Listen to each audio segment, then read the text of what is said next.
Hello guys, welcome back to another exciting Naruto fanfiction. Heart. If you're enjoying this series, don't forget to hit the like button, share this video with your friends, and subscribe for more amazing Naruto, which is what if Naruto's ultimate harem journey began with Tsume, Hinata, Ino and Sakura. Part 1. Now let's start the fanfic. For him time stood still as the three shinobi lunged at him.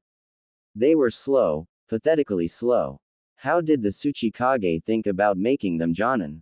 This was insulting to say the least. With all the time in the world, he reached for his tanto. His grip tightened around the handle, a soft click came as he unsheathed it and ran at them. He'd kill them for Konoha, for his cage, for the next generation. Swish, swish, swish. His jagged, untamed blades sliced through the air and their throats. Like a waterfall, blood traveled down their chests, staining their clothes and flak jackets. Normally, the change would be hard to notice since Iwa's shinobi wear a maroon-colored outfit, but he had seen enough blood and enough of their lot to know when that particular shade emerged. Slowly, their clothes became darker, their bodies shook crazily. One of them was trying to close the wound with his bare hands. Captain, he turned around to see Bird, just as blood-soaked as him, panting a bit. Everyone's been taken care of. And their leader. He spilled everything. Snake got every bit of information out of him. Of course she did. The captain shook his head. He sighed under the white, shapeless, blank mask. His was unique, and even had an additional part in the rear which covered his hair, down to his neck. I can assume he's mincemeat now. Yes, Captain. Snake didn't find any further use. Go get Rabbit. We move out in 3. Sir. Bird nodded before jumping away. The captain, Ghost as he was called, looked up at the sky. It was dusk. He really planned to finish this before it was late noon. There was an extra special coming up on TV regarding how to properly cook basil chicken. The things I do for peace. Ghost looked at the three, now very dead, men and opened up a scroll. At least he could cash in their bounties. A little extra money never hurt anyone, and honestly, he was bored. The captain began to seal up the bodies thinking about his duties. Same old Anbu, same old murders in the name of protection and the same old stupid shinobi who thought they could kill him because he seemed younger. Had they never hear of cold-blood Kakashi? Or Itachi the Kinslayer? Heck, the fourth Mizukage came into power when he was what? 15, 16. Age, very rarely, affected the outcome unless the opponents were equally matched and were, frankly, old. Ghost was sure that Sarutobi-sensei would be able to REK the Tsuchikage if he was a mere 10 years younger. Onoki had a cheat code, but wasn't unbeatable. Danzo-sensei made sure to research his little Jinten well. Oh Captain, the voice was melodious, husky and seductive. They're clad in tight, very tight, Anbu armor. A female lay on the grass, reeking of iron, as she looked at him. He was sure she was licking her lips under the snake mask. Visually raping him too. What's taking you so long? I can't wait to get back and take a shower with you. One of these days, he would fuck Snake. He would fuck her so hard she would wear a chastity belt from that point onwards.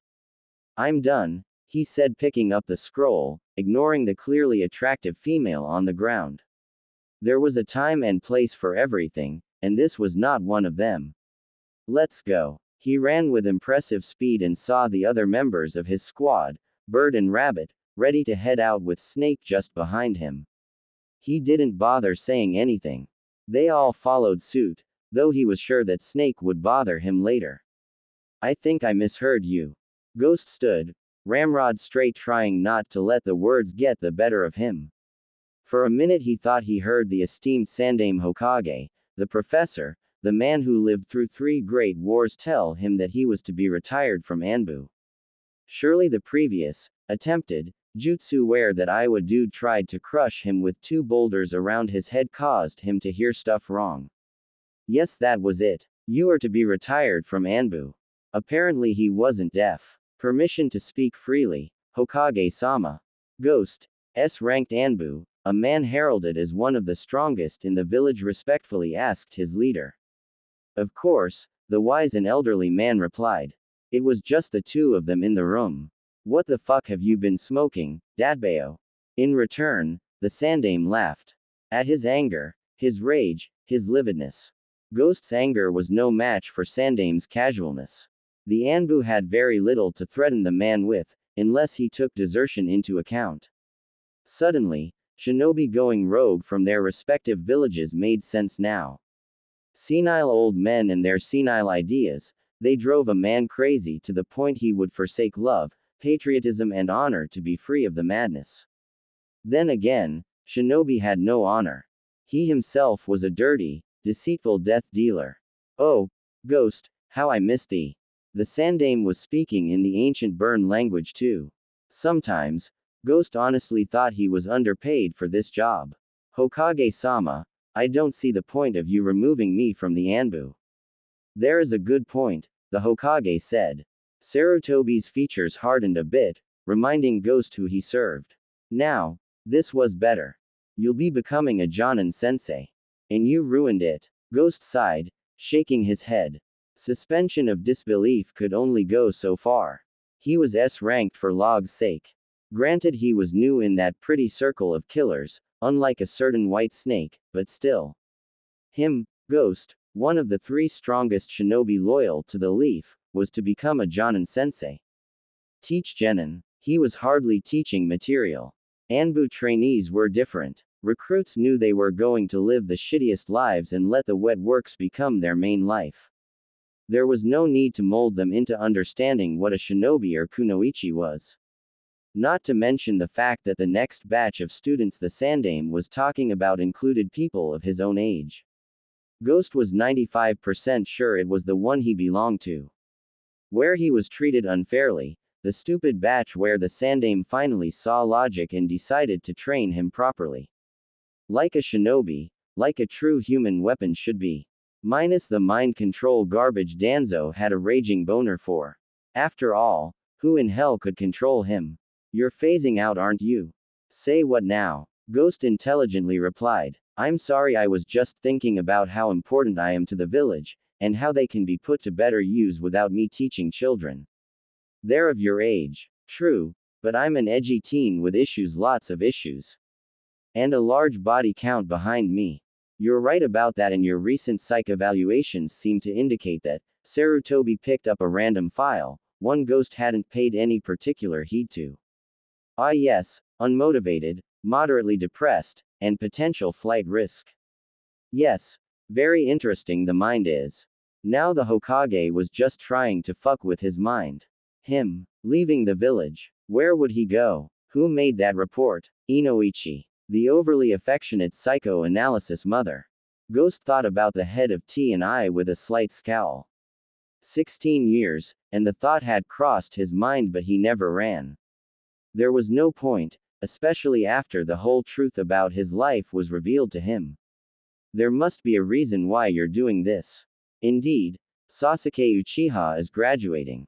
I can't help but see him going rogue at one point. Itachi's little bro. He remembered the younger Uchiha, good shinobi in the making, but he kept a distance from everyone. Then again, most Uchiha were just like that. Of course, considering what the kid went through that one bloody night, it was no surprise. Ghost himself didn't know how he'd respond to something like that. His parents were impaled to death by a giant fox barely an hour after he was born. Itachi, one of his few friends and one of the original members of Squad Delta, did ask him to keep an eye on Sasuke. Ghost did so if only to honor their friendship and Sasuke's mother, Log bless her soul, a person who was kind and treated him like a proper child. He missed them. Makoto was dead, along with Shisui, and Itachi was gone, labeled as a genocidal traitor. The things we do for peace. Okay, so I'm going to be his sensei. I can. You're not his sensei. The Sandame cut him off, and Ghost had the urge to break that ancient pipe from which smoke emerged. Kakashi is going to be his sensei. Not that Kakashi Senpai wouldn't be a perfect fit, he began, but where do I fit in? Teams are going to be rigged this year. Sarutobi smoked a bit more. Not to say I'm sabotaging them, but there's one team I want you to personally look after. If it's not Sasuke Uchiha, who could be more important? These three, the Sandaime pointed 3 files before him. He beckoned for Ghost to come forward and the Anbu picked them up. All of them female, all of them pretty, all of them easy to kill. Hinata Hyuga, heiress apparent, major self-esteem issues, extremely timid. Ino Yamanaka, another heiress, far too busy making herself look fabulous, overall lower potential considering her lineage. Sakura Haruno, daughter of a civilian counselor, very low physical skills and Kunoichi of the year. Ghost sighed, he sighed again. Then he groaned. You know, Kat would be pretty pissed if she read this. Don't get me started on Snake. I know, Sarutobi said. Times change, Ghost. We are closer to peace than we've been in the last 50 years. But for how long? Ghost wasn't a strict skeptic, but he did like keeping an eye, his original eye, on his back considering he lost one of them in his first mission. He was lucky he got a good, sharp implant. But he didn't like the way he got the extra eye despite the perks. And you want to give them to me, because I truly believe you'll be able to make them into proper kunoichi. The Hokage brown-nosed him. They need to see the harsher side of life. I've lost too many kunoichi and shinobi in the last few years, most of them were genin. It's the curriculum. Ghost dryly pointed out. While I understand that you need to learn about topics related outside a shinobi's life, we could just reduce the time used on them. Not to mention the graduation age is too comfy. Soon enough, genin become comfortable with their lives and think that outside the walls is a happy-go-lucky place. You're not wrong, but doing that would cause suspicion to rise in the other villages, the Hokage said, laying his pipe on the desk having finished his tobacco. After all, they too are following the same pattern. Ghost rolled his mismatched eyes underneath the mask. Sometimes he wondered if the cycle would ever end. Great. Now I'm sounding like a wizened sage. Anyways, Ghost said, when is graduation and team sortings? Graduation finished early this morning, the Hokage replied. You'll meet your team in a week's time. Also, a certain Chunin seems to think he can steal the scroll of sealing and run scot-free. Do take care of that mess. I want a raise. What? You want me to teach kids? Fine. Ghost began, a bit annoyed. Him, teaching girls of his age. Kill me, Lord of Logs. But I want higher pay. It doesn't have to be the same as I got when I was in Anbu, but I want a good amount. Also, they're my students. What I say, goes. Let their parents know that. 2 of them are heiress and one's a. I know who they are, and you know who I am. Ghost clarified. I'm sure their parents know about me, can't say the same for Haruno's parents though. Do we have an accord? Fine. Before you leave, hand over the mask and armor. Sarutobi ordered. Ghost slowly walked forward unclasping the straps of the armor, greaves and gloves. He reached for his mask, and his blonde, wild hair frazzled. 3 whisker marks on each cheek, his skin was tanned, jaw angular. A scar ran over his right eye, he kept it closed as his other blue eye showed boredom.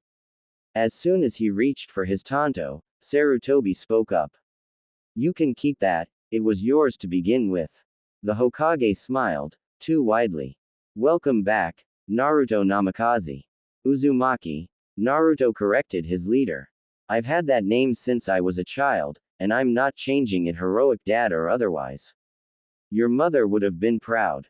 Sarutobi laughed balefully. She probably might have held it as a personal victory over Minato. You're more like them than you know. So you keep telling me. Naruto said, walking towards the door as he stretched a bit. What about my squad? Bear will be taking over. The blonde nodded at his words. Also, Snake will be joining T&I in a month. She got approved? He asked, a bit surprised. Ghost, no, Naruto honestly didn't think they wanted more crazy in that particular place. Inoichi, Ibiki, and now Anko joined them. Talk about overkill. Yes, now go and take care of the mess. Fine, Fine, Naruto waved. Send someone to clean up the blood. Take care, Naruto, and ease up a bit. I can see why Danzo-sensei thinks you're too childish for the job. Oh, he's just being a bitter old fuck. And you're an insane old fuck. Naruto opened the door. See you tomorrow, Gigi-sensei. Take care. 1 week passed much faster than he thought. He was slothing in his bed, glaring at the ceiling and cursing time for passing so quickly. The week was boring, well, the days were anyway. Normally the blonde would be outside the village walls, contentedly sleeping on a dusty tree branch as he reeked of sweat and blood and shit. Killing a few ninja because they were 1, his targets, 2, they were idiots, and 3, some of them decided to get lucky by killing some Konoha Anbu.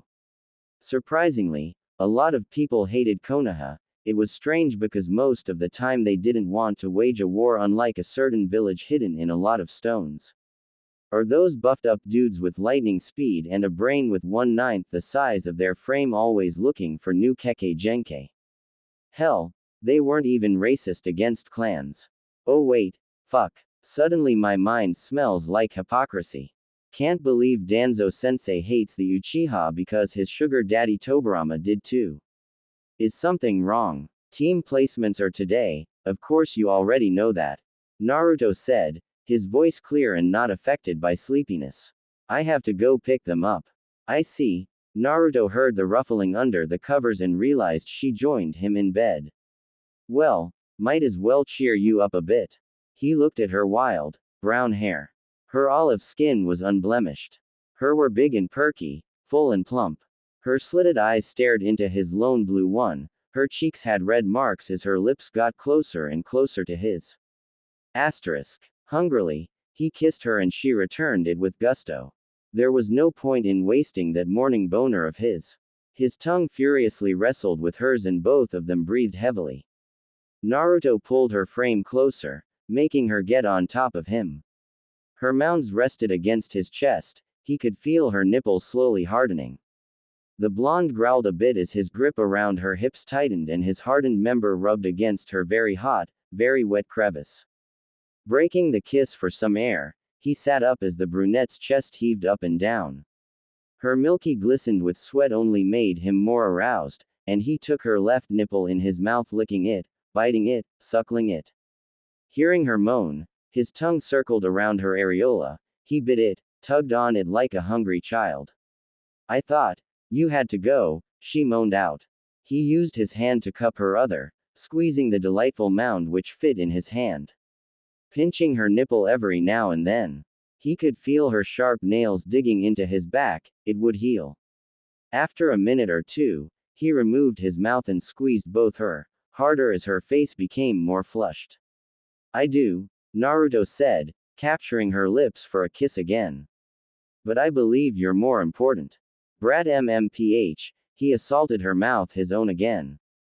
Naruto's tongue dominated hers and he flipped her on her back, looking down into her eyes with unbridled lust. What did I say about calling me that, Tsume-san? This is my yard, she replied, cheekily. But Naruto knew her all too well and it was clear in her eyes too. So you're trying to be coy, are we? The blonde leaned in close, his fingers barely caressing her nether lips. She shivered from his touch and Naruto prided himself for how he could make her react like that. Tsume was a bitch sometimes. And he could tell, she wanted some morning too given their late-night activity. Slowly he slid in a finger in her wet entrance, gently his digit slid in and out of her warm folds. A patch of trimmed pubic hair was near her vagina.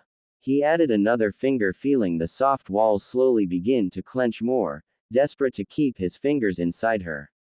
Her moans grew louder, the breathing shallower, her eyes glazed over. It was so beautiful to him. Tell me, Tsume-san, Naruto whispered hotly before biting on her earlobe. Do you think I should just leave you in this state? No, she barely said. No, what? No, Naruto-kun, she said and he smiled. He removed his fingers to taste her juices. Sweet as ever. His, fully erect and 12 inches in length, twitched in excitement and anticipation. Naruto rubbed it against her, lathering his lower head and kept poking her to mostly to frustrate her. Please, she moaned out and he slid his inside her. By the log, she was tight. Warm, velvety flesh coated around his. It clenched and tightened, the heat increased with each small thrust he made, making the Inuzuka ease into a rhythm.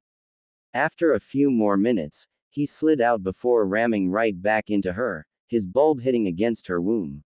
She was tight. His member pulsed and throbbed inside her wetness, his kissed her luscious lips.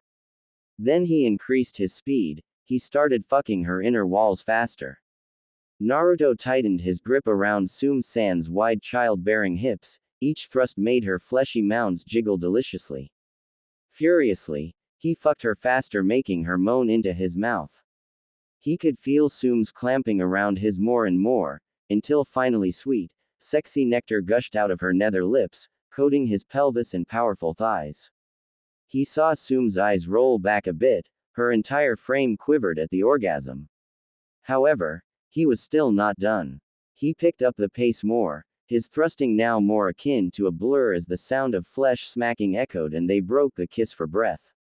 Tsume was moaning and screaming and thrusting about as the pleasure was becoming too much for her. The Inuzuka matriarch was sure that her inner walls were being stretched to new limits, as her fuck buddy, her fellow clan head, her alpha pounded into her as if it was his last day on earth. She would never tell him to stop, she loved his too much. Tsume felt the air leaving her lungs, she gasped and panted. Naruto was showing no motions of slowing down and she could feel another orgasm coming soon. As soon as her walls tightened once more, she heard Naruto grunt loudly before he thrust deep into her as thick ropes have filled her. The blonde felt his swell as he released everything inside her womb. Tsume's tongue lolled out as she felt him continuously pump his seed into her. She loved how he kept sending wave after wave of it, her stomach would oftentimes bloat up when they went crazy at it. If it wasn't for the pills, the Inuzuka would have given birth to 3 more children by now. Considering their affair started when he was 13, it was very likely. Looking at Naruto, she spoke, "Fuck you." Naruto snickered a bit, his grin wide and bright. Tsume was one of the few who were on the end of that smile. Naruto leaned down, kissing her forehead, her cheeks, nose and then kissing her deeply on her lips. It was so passionate, so raw and powerful, Tsume remembered why she let this man fuck her brains out. "Oh, I love you too, Tsume-chan," he said, ending the kiss. The blonde removed a strand of hair, tucking it behind her ear. Both of them glistened with sweat. Naruto pulled out his, knowing it would get hard again. The afterglow of only made her look more beautiful. Some of his semen sloshed out of her crevice and stained the beds, and he felt Tsume shiver a bit at the loss of his. "When do you have to go to the academy?" Tsume asked, laying her head on his chest. He caressed her soft hair, the smell of strawberry now weaker due to the musk in the room.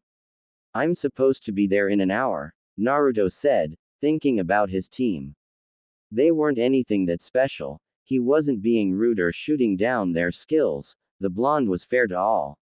He honestly didn't see what made the Hokage assign him a team of kunoichi, attractive kunoichi, daughters of clan heads and a counselor no less.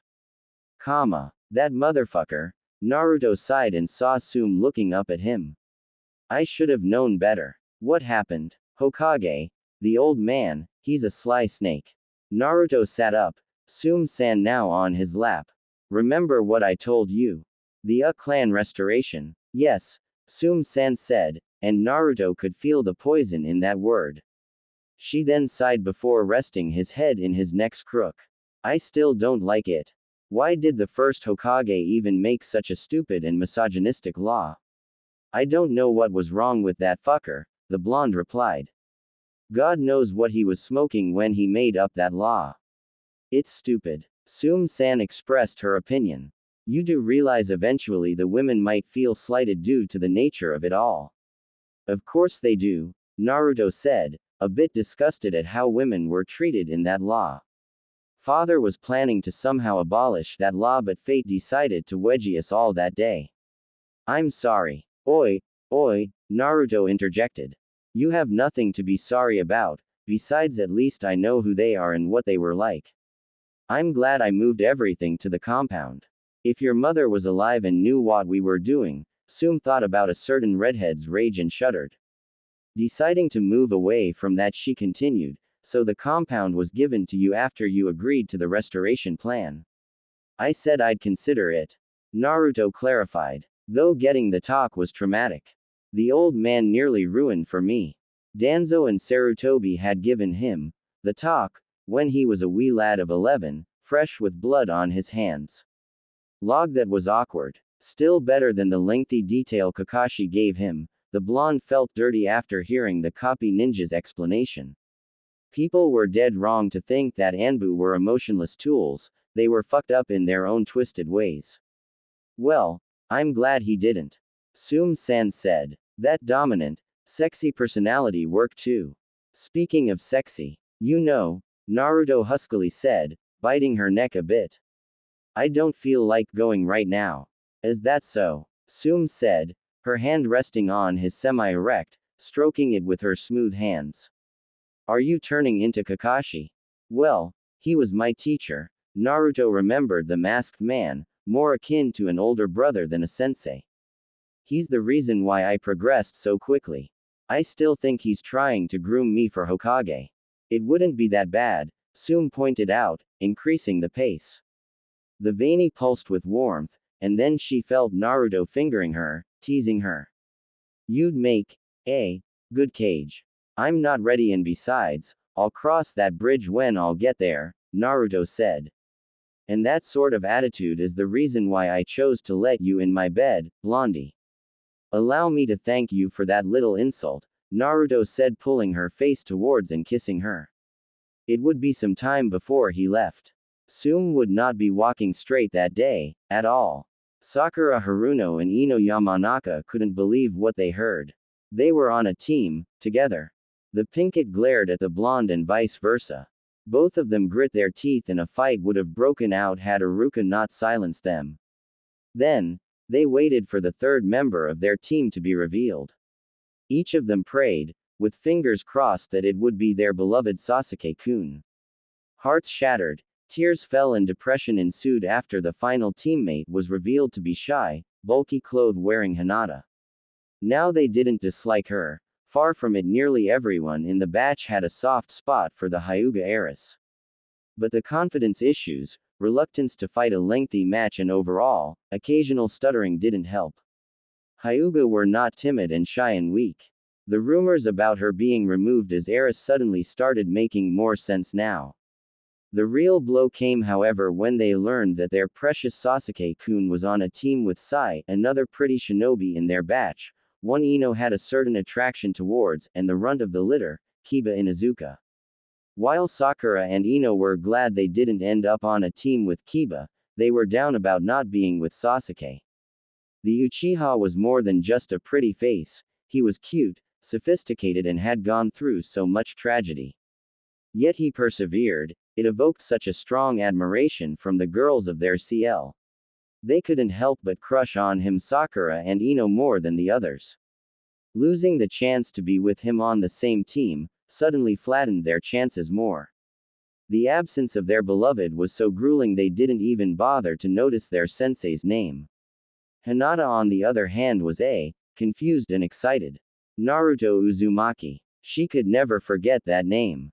The young blonde she met more than 10 years ago, just a simple boy who defended her from the bullies and aspired her to do better, was still here. She honestly thought he dropped out of the academy after halfway through the first year. The heiress apparent could still remember everything about him. Bright blonde hair, oceanic blue eyes, and those cute whisker marks on his puffy cheeks. Bold, energetic, loud to a fault, and unwavering. How could she not admire him? Slowly, the heiress realized that she had a bit of a crush on the boy. When he disappeared, she had become a bit depressed. The one person she looked up to disappeared. Some of the children and teachers, much to her shock, were happy too. Sure, he wasn't that good, but to be so happy. Hinata silently hoped that their sensei would indeed be the same boy. That raised some questions too. How did Naruto go from being the dropout to a sensei? Did he graduate early? Did he take a special exam? Questions upon questions barraged her mind, and the arguments between Ino and Sakura would stem up. Though that was bound to happen considering they'd been in the same room for 3 hours now. Did he forget? I've had it up to here. Sakura howled in righteous fury. Her fist shook with the intent to murder their sensei, whoever the heck he was. Cha. When he shows up, we'll crush him. Sakura agreed with her inner personality, and from what she assumed, Piggy and her other teammate were fidgety too. Forehead.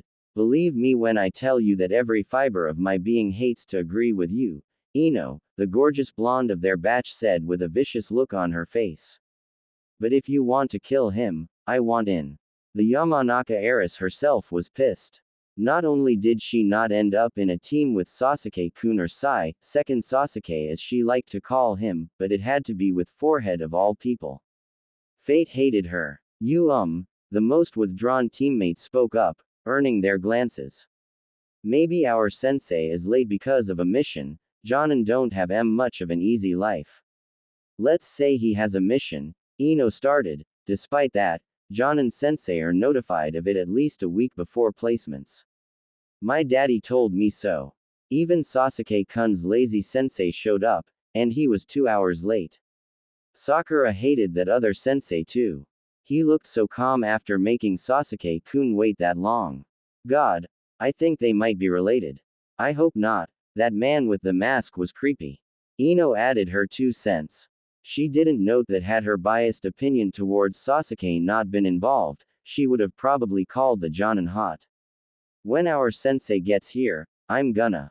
Do what? The voice cut them off, and all 3 kunoichi looked at the door to find it closed and no one behind it. Back here. They looked at the end of the classroom and saw a teen around their age sitting there. He wore the standard Jonin outfit. Flak jacket, full-sleeved black shirt, Hitai around his neck, and blue pants instead of the usual black. Of course, one of the most gripping things about him would be the eye patch over his right eye, a scar running across the skin beneath. He then stood up. His blonde hair fluttered a bit and his lone, left blue eye peered at them. He even had whisker-like marks on his cheeks. Hinata's heart beat faster. It's him. It's him. It's him. It's him. It's him. Cheeks reddening, she calmed herself down and looked at him very closely. Oh, yes. Hinata was experiencing her first sexual attraction to the opposite species, and she really didn't know how to handle it. However, she was in joy. The boy who aspired her was back, and he was a Jonin. She couldn't stop her smile from forming. Ino noted their sensei. 1. He was hot. There was absolutely no denying that. He was tall as Shino, maybe a bit taller, and had a far more muscular frame, though still lean in her eyes. Snapping away from that thought, the Yamanaka regained her anger. This guy made her wait for 3 hours. Nobody makes Ino Yamanaka wait for 3 hours. Sakura, however, was livid. Never mind the fact that this guy was cute, not as cute as Sasuke. This guy had made them wait and was hiding in the classroom. How dare he? So, you're my team, they heard him speak. His voice was a bit heavy and calm. He stepped down the stairs and looked at them. I'm disappointed. What? Ino and Sakura shrieked while Hinata flinched a bit. I've been sitting in the back for 21 minutes, 34 seconds and even read this book. The young Jonin produced a small, black book. And yet none of you noticed me. I'm thinking about whether I should fail you all right now. Shock settled on their frames as no one could reply. But failing you without a test would rile up the old man. The Jonin said and opened the door. Meet me on the rooftop in 5 minutes. It's orientation time. Wait. Who are you? I'm your Jonin sensei. Well, not yet, he replied to the blonde's question. Why the heck were you so late? Why did they make you a Jonin at such a young age? Sakura fired off. Well, I had something important to do and it demanded all of my attention. 2. I'd like to think I'm good enough to be a Jonin. He said, lazily. Any more questions or are you all done? Is it really you, Naruto-kun? Hinata finally voiced her question. She felt so horrible looking at that eye patch. What happened to him? Why wasn't he loud and cheerful as before? Do I know you? The Hyuga was a bit shocked. She honestly thought he would remember her. I'm Hinata. We met during Winter W when we were younger. There were a few. Oh, that was you. He scratched his chin and shrugged. You had shorter hair back then. Why yes, she replied, ignoring the stares of Sakura and Ino. Her hair only reached her shoulders now. She did plan to cut it off. You look better with long hair. Hinata cancelled all her plans to cut her hair. She would never cut it off again. Never. Anyways, how do you know him, Hinata? Ino asked, crossing her arms under her chest. You used to be a student in our batch. The heiress pointed out, but he stopped attending. Yeah, I did, Naruto, name now known to the other two, said. The academy got boring. Anyways, meet me at the rooftop. With that, Naruto disappeared before their very eyes. Genjutsu. Sakura was the first to respond. No, Ino replied. He would have faded, not disappear. Naruto-kun must be fast. Hinata said and saw Ino slyly smirking at her. Kun. The blonde came forward. He's no Sasuke-kun, but good for you, Hinata. Good for you. Hinata's face became red. Was she that transparent? Let's go already, Sakura said, walking out with a huff and plans to inflict pain. John and her ass. Geez, forehead, impatient as ever. Ino walked out and Hinata calmly breathed a bit. She was alone and finally spoke. I'm so glad you're back, Naruto-kun. She said to herself, reassuring that this was not a dream. As she left and closed the door, a copy of the blonde-haired Jonin emerged from another desk and snickered.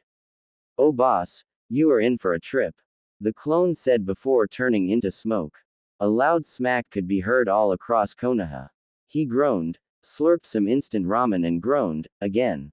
Leaving shadow clones at places had become a nasty habit of his. Years of training and paranoia made him keep an extra copy of himself behind to see if someone was listening in on him under the guise of a highly chakra-saturated henge. Hearing the girl, someone he actually remembered, much to his own surprise, become so glad at seeing him return was something he did not expect. Naruto was Anbu, a lethal weapon, a Jinchuriki, but emotionless he was not. Emotions molded a person. Every nameless root agent was someone at one point. Pain, loss, suffering had brought them to Danzo's doorsteps or made the war hawk search for broken creatures of the age. It was a two-way street. Danzo himself was a person who acted on his emotions, however most of emotions stemmed from gaining power and creating a highly militarized Konoha, protecting it by any means necessary. Not a bad goal, but this would cause problems later, and the Uchiha clan massacre was an example of that. Danzo's distrust towards the red-eyed clan and overprotective ferocity to keep Konoha intact led to that. Emotions ruled Danzo, no matter how much he denied it. Naruto sighed. He honestly didn't expect someone, or anyone, from his previous, ignorant life to remember him. He was happy being a ghost, a nameless everyman who blended in perfectly, didn't garner attention. Now, the Hyuga heiress liked him. The former Anbu had no choice but to unseal his emergency state of mind ramen, and gobble away. It was no Ichiraku's, but all forms of ramen helped. His comfort food was running out too. The door to the roof opened with a creak and in walked the three kunoichi, each one prettier than the other. Heck, they were outright beautiful. He had discreetly checked them out for 20 minutes when he was in the classroom.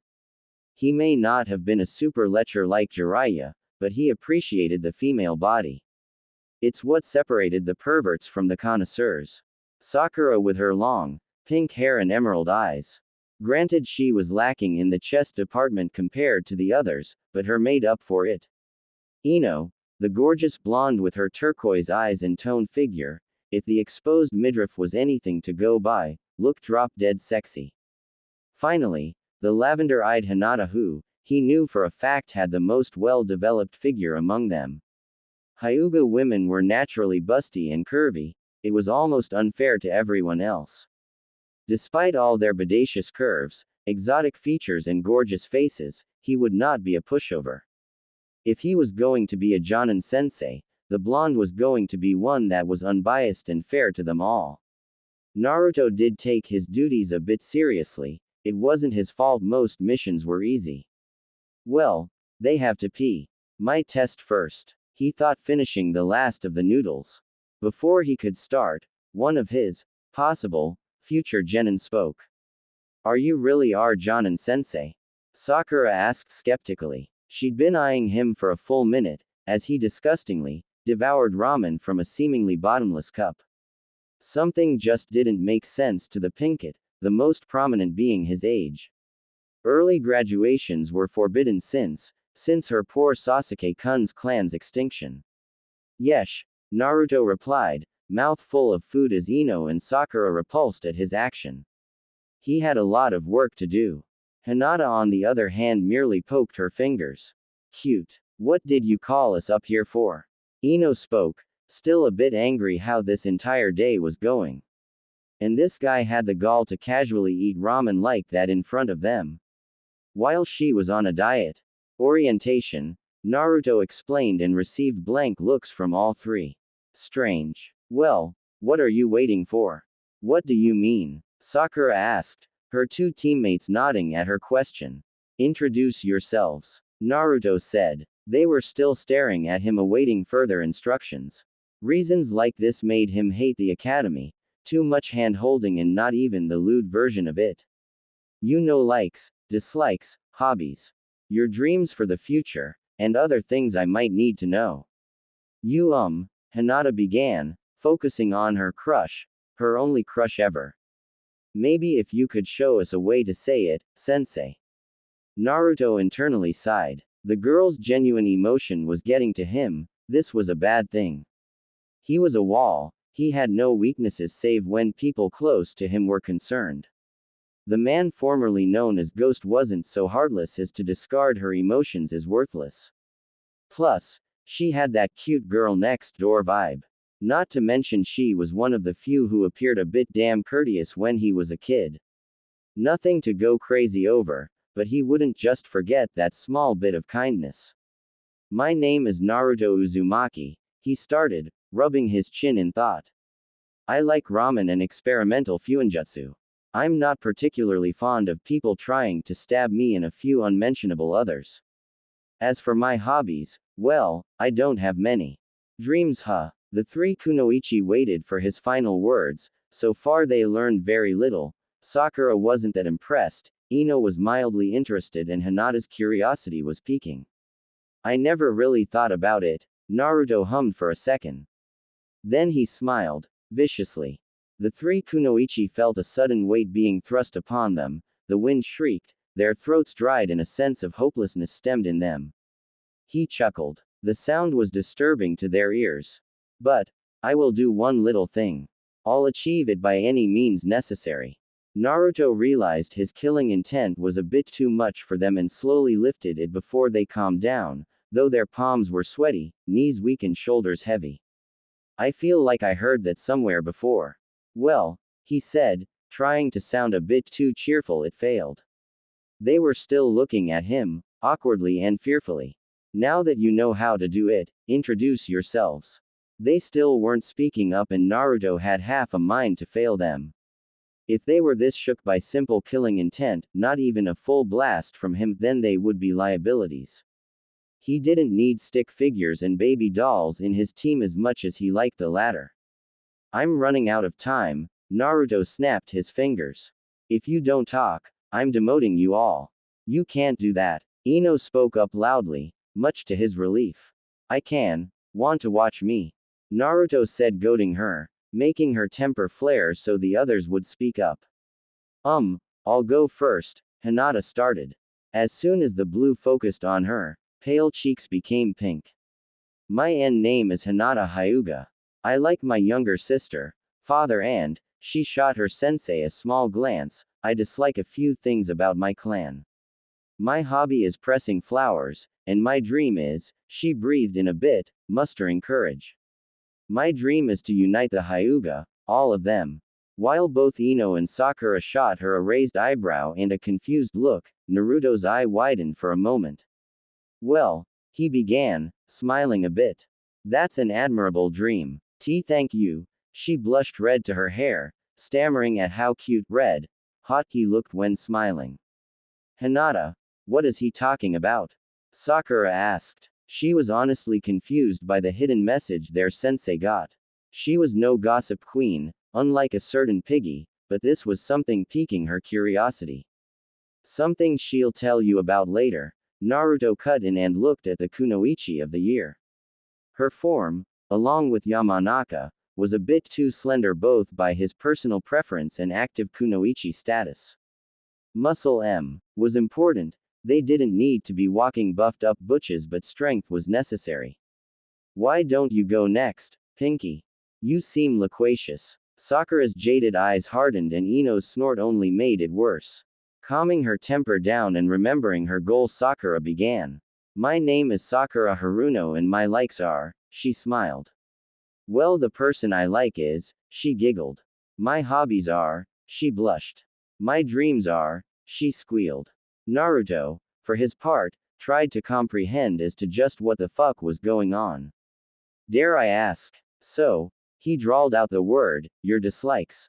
Ino pig. The declaration was loud and bold and fearless. Naruto looked between the Yamanaka and the Pinkett who were glaring daggers at each other.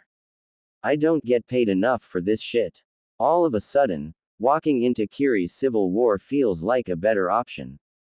Naruto tried not to sigh as Hinata was breaking the two away from each other. That girl was far too innocent. I have a lot of work on my hands. You're the only one left, Naruto said looking at Ino. Let's get to hear a bit about you. Ino was still pissed, glaring at Sakura and scowling less. I'm Ino Yamanaka, the blonde began. I like unique flowers, a certain boy, she blushed, Sakura glared.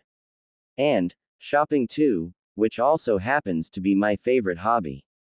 I dislike people who spit on friendships and slackers and gluttons. As for my dreams, well, I'm going to be the next head of the Yamanaka and help Sasuke-kun restore his clan. Yeah, I'm done with this shit. Naruto closed his eyes in disappointment. He'd read about how Ino and Sakura were fangirls of Sasuke Uchiha. Every batch had that one bad rookie who got girls to flock to him. But this was unhealthy. The former Anbu felt bad for the Uchiha. They probably didn't even understand how much shit the boy had gone through in one night, and they think love could supposedly fix him. So far Hinata was the only one who seemed decent, but her lack of confidence and reluctance to use force hampered her entire skill set. Long story short, his team was fucked and he understood why the Hokage chose him instead of Kurenai, since she honestly seemed like a better fit but was probably, most likely, kinder than him. Naruto resealed the cup and cleared his throat. That was insightful, he said, voice filled with boredom. Now, before you all leave, give me your headbands. What? All three teens said at the same time. I wasn't asking, he reassured them. Give me your headbands, now. It only took a few seconds as Hinata came forward, shaking a bit, handing him the 3 hitaiate as he held one of them up. Do you know what this is?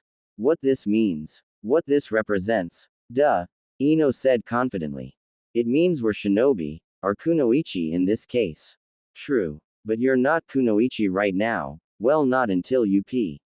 The test, he said, waiting for a surprise, and on cue he heard 2 collected shouts of disbelief. You heard me. But we passed the academy. Sakura nearly shouted. I thought that was the test. Sorry, but no. Naruto continued. The academy is just a screen for weeding out potential shinobi and kunoichi. Of course the standards have considerably dropped. The test tomorrow at Training Ground 6 will be your real test. Make sure to be there at 5 the morning, a minute late and I'll be sending all 3 of you back to the academy. Clan and council be damned. He left no room for argument and they nodded, albeit hesitantly. Ino then raised her hand, getting a nod. Anything else, sensei? That's probably the smartest thing I've heard today, Naruto dryly noting the poison in that word. Yes, there is. I suggest none of you have breakfast. Why? Hinata asked, getting a stare. Having a full meal gives us the proper stamina. True, though I'm not sure if they know what a full meal is. Naruto jabbed his thumb at the two rivals. How he loved getting under people's skin. I highly suggest you don't have breakfast because, he chucked, you'll be puking it all out. He let the words hang in the air before standing up on the railing. Tomorrow. Training ground 6. 5 o'clock. Naruto took a step back and fell as the three women shrieked, running forward. Only they found nothing as they looked down. That jerk. Sakura said, turning around. Can't believe he scared us like that. Maybe we should all head out, now. Hinata suggested and saw the others nod. Sakura was the first to leave. As Ino was about to leave, Hinata spoke up. Excuse me, Ino. Yeah, can I ask you a question? Sure. Ino shrugged. She didn't have any secrets to hide, save a few. You mentioned you don't like people who spit on friendship, the Hyuga nervously pointed out. I couldn't help but notice how you looked at Sakura. It's something between me and her, Ino clarified. I'll tell you about it one day, but not today. I need to go and prepare for tomorrow's test. Maybe Dad will know something. The blonde left, remembering a certain day in her life, a day when a pretty flower was discarded. It still hurt a bit, even now. Hinata looked around and then she too left, not aware someone was sitting on top of the water tank watching it all unfold. The man opened up the orange book, resuming his journey from page 38. I see you finally learned something from me, Naruto, the masked man said as the blonde, silently, landed on the tank beside him. You're going to do the same thing I'm doing, aren't you? Sort of. Naruto sat down. Though, I'll put my own take on it. The last time you said that was when we faced the stone unit, Kakashi mentioned. You went crazy that day. Crazy isn't the word I'd use, the blonde corrected. Besides, how was I supposed to know they had a Jinchuriki with them? Glad he saw the light that day. Light? The copy ninja laughed. Yeah, we all saw the light that day. So, how's Sasuke? Naruto asked. Just like you'd expect. The nerve of that guy. Who did he think he was? Sakura fumed as she entered her house. Her parents avoided her at the moment. The Pinkett stormed into her room and proceeded to vent her anger by punching a pillow. 2 minutes later, it really didn't help since it turned into a pile of mush. Calming down, she thought about her team. Hinata, she could work with. She was sure most of her classmates could work with the shy Hyuga, honestly, because despite the sometimes annoying stutter, she was a nice person, probably the kindest one in their batch. But she came with her own set of faults. The girl couldn't hurt a fly and had major self-esteem issues. Why else would she wear baggy clothes like those? She looked so fat. Then there was the other teammate. Sakura sighed thinking about her once former friend. Ino was a fucking backstabber in her eyes. The Yamanaka knew that she liked Sasuke, despite that the blonde ended up garnering feelings for the one boy Sakura truly loved and cherished. Despite their friendship, love was stronger and more important. Sasuke was in pain, she would help him and then make him fall in love with her. She would heal him, she was the only one who could. Not to mention, Sasuke-kun only ever talked to one girl, her. Kiba didn't count. She was more boy than girl and acted like a brute. Finally, she thought about her sensei. Naruto Uzumaki, someone she didn't remember seeing in their batch and certainly not someone worth remembering. Though the question in her mind was, why was someone so young, of their age no less, a Jonin? Sasuke was the greatest shinobi she'd seen, the best of the best. Top of the academy and potentially rivaled the Yondaime. The Pinkett blushed thinking about him, her heartbeat slowly quickening. It was ruined when a knock came at her door. Yes, Sakura said, a bit disappointed she was taken away from her daily daydream therapy session. The door opened and her mother walked in. Mebuki was a seat holder in the civilian council who dealt with, obviously, the civilian side of things, and one of the few was amorously respected by the shinobi side. So, her mother eagerly started. How'd your first day go? Horrible, the kunoichi replied. Not only am I not on Sasuke-kun's team, but I'm with Piggy and Hinata. The latter is okay to work with, but the former, Sakura-chan. Mebuki sat beside her daughter, who looked, for the lack of a better word, vexed.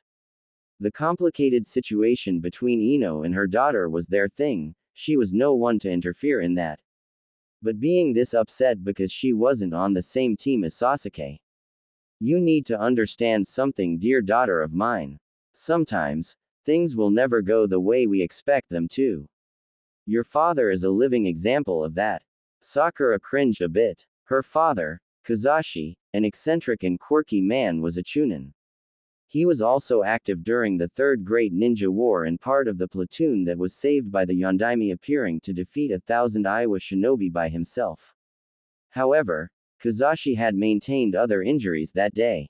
Injuries that ultimately made him walk with a slight limp and hindered his career forever. Still, her parents were happy. Her mother was happy he got crippled, otherwise they wouldn't have met. I know, and don't even get me started on our sensei, Sakura said, remembering how casually the blonde treated them. A Jonin should have been more serious, calm and cool like Sasuke. I can't believe he's our age. I don't think he's a real sensei either. A Jonin, your age? Mebuki was surprised, having never seen a Jonin of that age. She knew most of them, but this one missed her memory. I don't remember anyone like that. Sakura beamed, her inner cheered. I knew it, she nearly yelled in excitement. Then all that stuff about a real test taking place tomorrow was a lie too. Actually, that's not a lie. All genin go through a second test after graduation. Why didn't you tell me? Sakura asked, a bit shocked at the betrayal. That would be hand-holding, dear. You need to figure out a few things by yourself, being a kunoichi and all. Mebuki noticed how her daughter's Hitai was not with her. Sakura, where's your headband? That wannabe sensei took it from us. Sakura nearly yelled. He said we won't get them back unless we pee. The test. Well, that does seem to follow the procedure. What was your sensei's name again? Naruto Uzumaki. Oh dear. Mebuki internally winced a bit. The Uzumaki clan head, the seat that was always empty during meeting, yet decisions came through and given explicitly to the Hokage himself. She remembered him, back when he was 5 or 6. Mebuki would be lying if she said she didn't fear and loathe the child.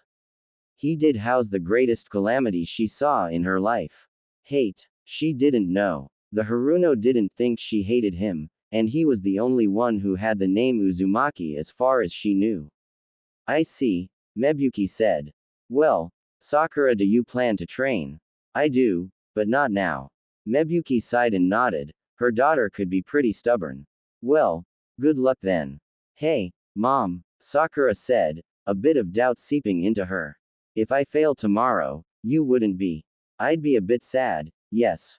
Mebuki answered. But nothing, I wouldn't be ashamed. Lots of genin fail each year and the person you're getting is a clan head. What? Sakura, shocked at the words. She'd never heard of an Uzumaki clan. A clan? In Konoha? How come we never read about them? You didn't. Mebuki was shocked. Huh. Strange. They are related to the Senju clan. You'd think they would be mentioned. No way. Ino couldn't believe what she heard. The first Hokage's wife was an Uzumaki.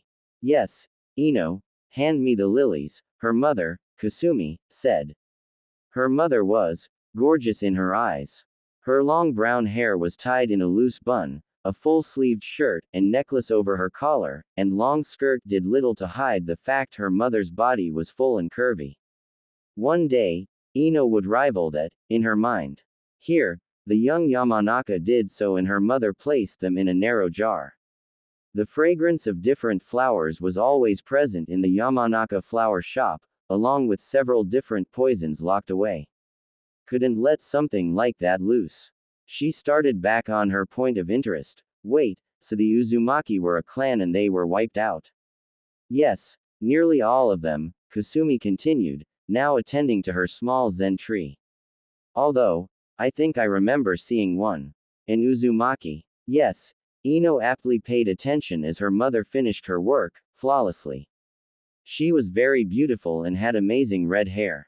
Most Uzumaki do. But this one's blonde, the young future Kunoichi replied. You think he's fake? Blonde you say? Her mother seemed to be pondering something in her mind. Ino liked to think she was deductive. All Yamanaka naturally are, and seeing her mother's eyes widening for a while made her interest grow more. So much more. Never saw one, maybe another one moved in. You're hiding something, aren't you? I have no idea what you're talking about. Her mother killed her curiosity in the crib. That aside, when are you going to start training? Tomorrow's your exam and more than 70% of students fail that. Ino cringed a bit, but relented nonetheless. I will, later. Ino. Her mother removed her apron. I'm beginning to wonder when you'll be serious. I will be. I did get the academy scores don't matter out there in the real world. Kasumi cut her daughter off. You have so much talent and you're wasting the time to improve so you can look better. For a boy who doesn't even look at you. That's not true. Ino nearly shouted. You don't understand. Sasuke-kun is in pain. He needs someone to ease it for him. And that someone is you. The blonde couldn't believe how her mother snickered at her. Ino, what that boy needs is therapy. An incident like that scars a person, and even years of comfort won't be able to fix it. Well, I'll prove you wrong, Ino said and walked out of the shop. Kicking some invisible rubble off her path, the blonde went to her room angry. Mostly at how her mother shot down her feelings, and the fact that Sasuke needed comfort, her comfort. Her love was something nobody could understand. Sighing to herself, the Yamanaka thought of what could happen tomorrow. Their so-called sensei was about young as them, and that alone called for all sorts of suspicions. Never mind the fact that Ino thought he was kinda attractive at first, not like Sasuke-kun, dear no. Then he went on to shamelessly gobble ramen in front of them, while making slurping noises. Then there was Sakura, the last person she wanted to be on a team with. Useless, useless, useless. At least Ino had her clan jutsu. What would Sakura do? Simply thinking about the pink it brought back a few painful memories. Granted, Ino wasn't any better at that age, but Sakura's poisonous words hurt back then.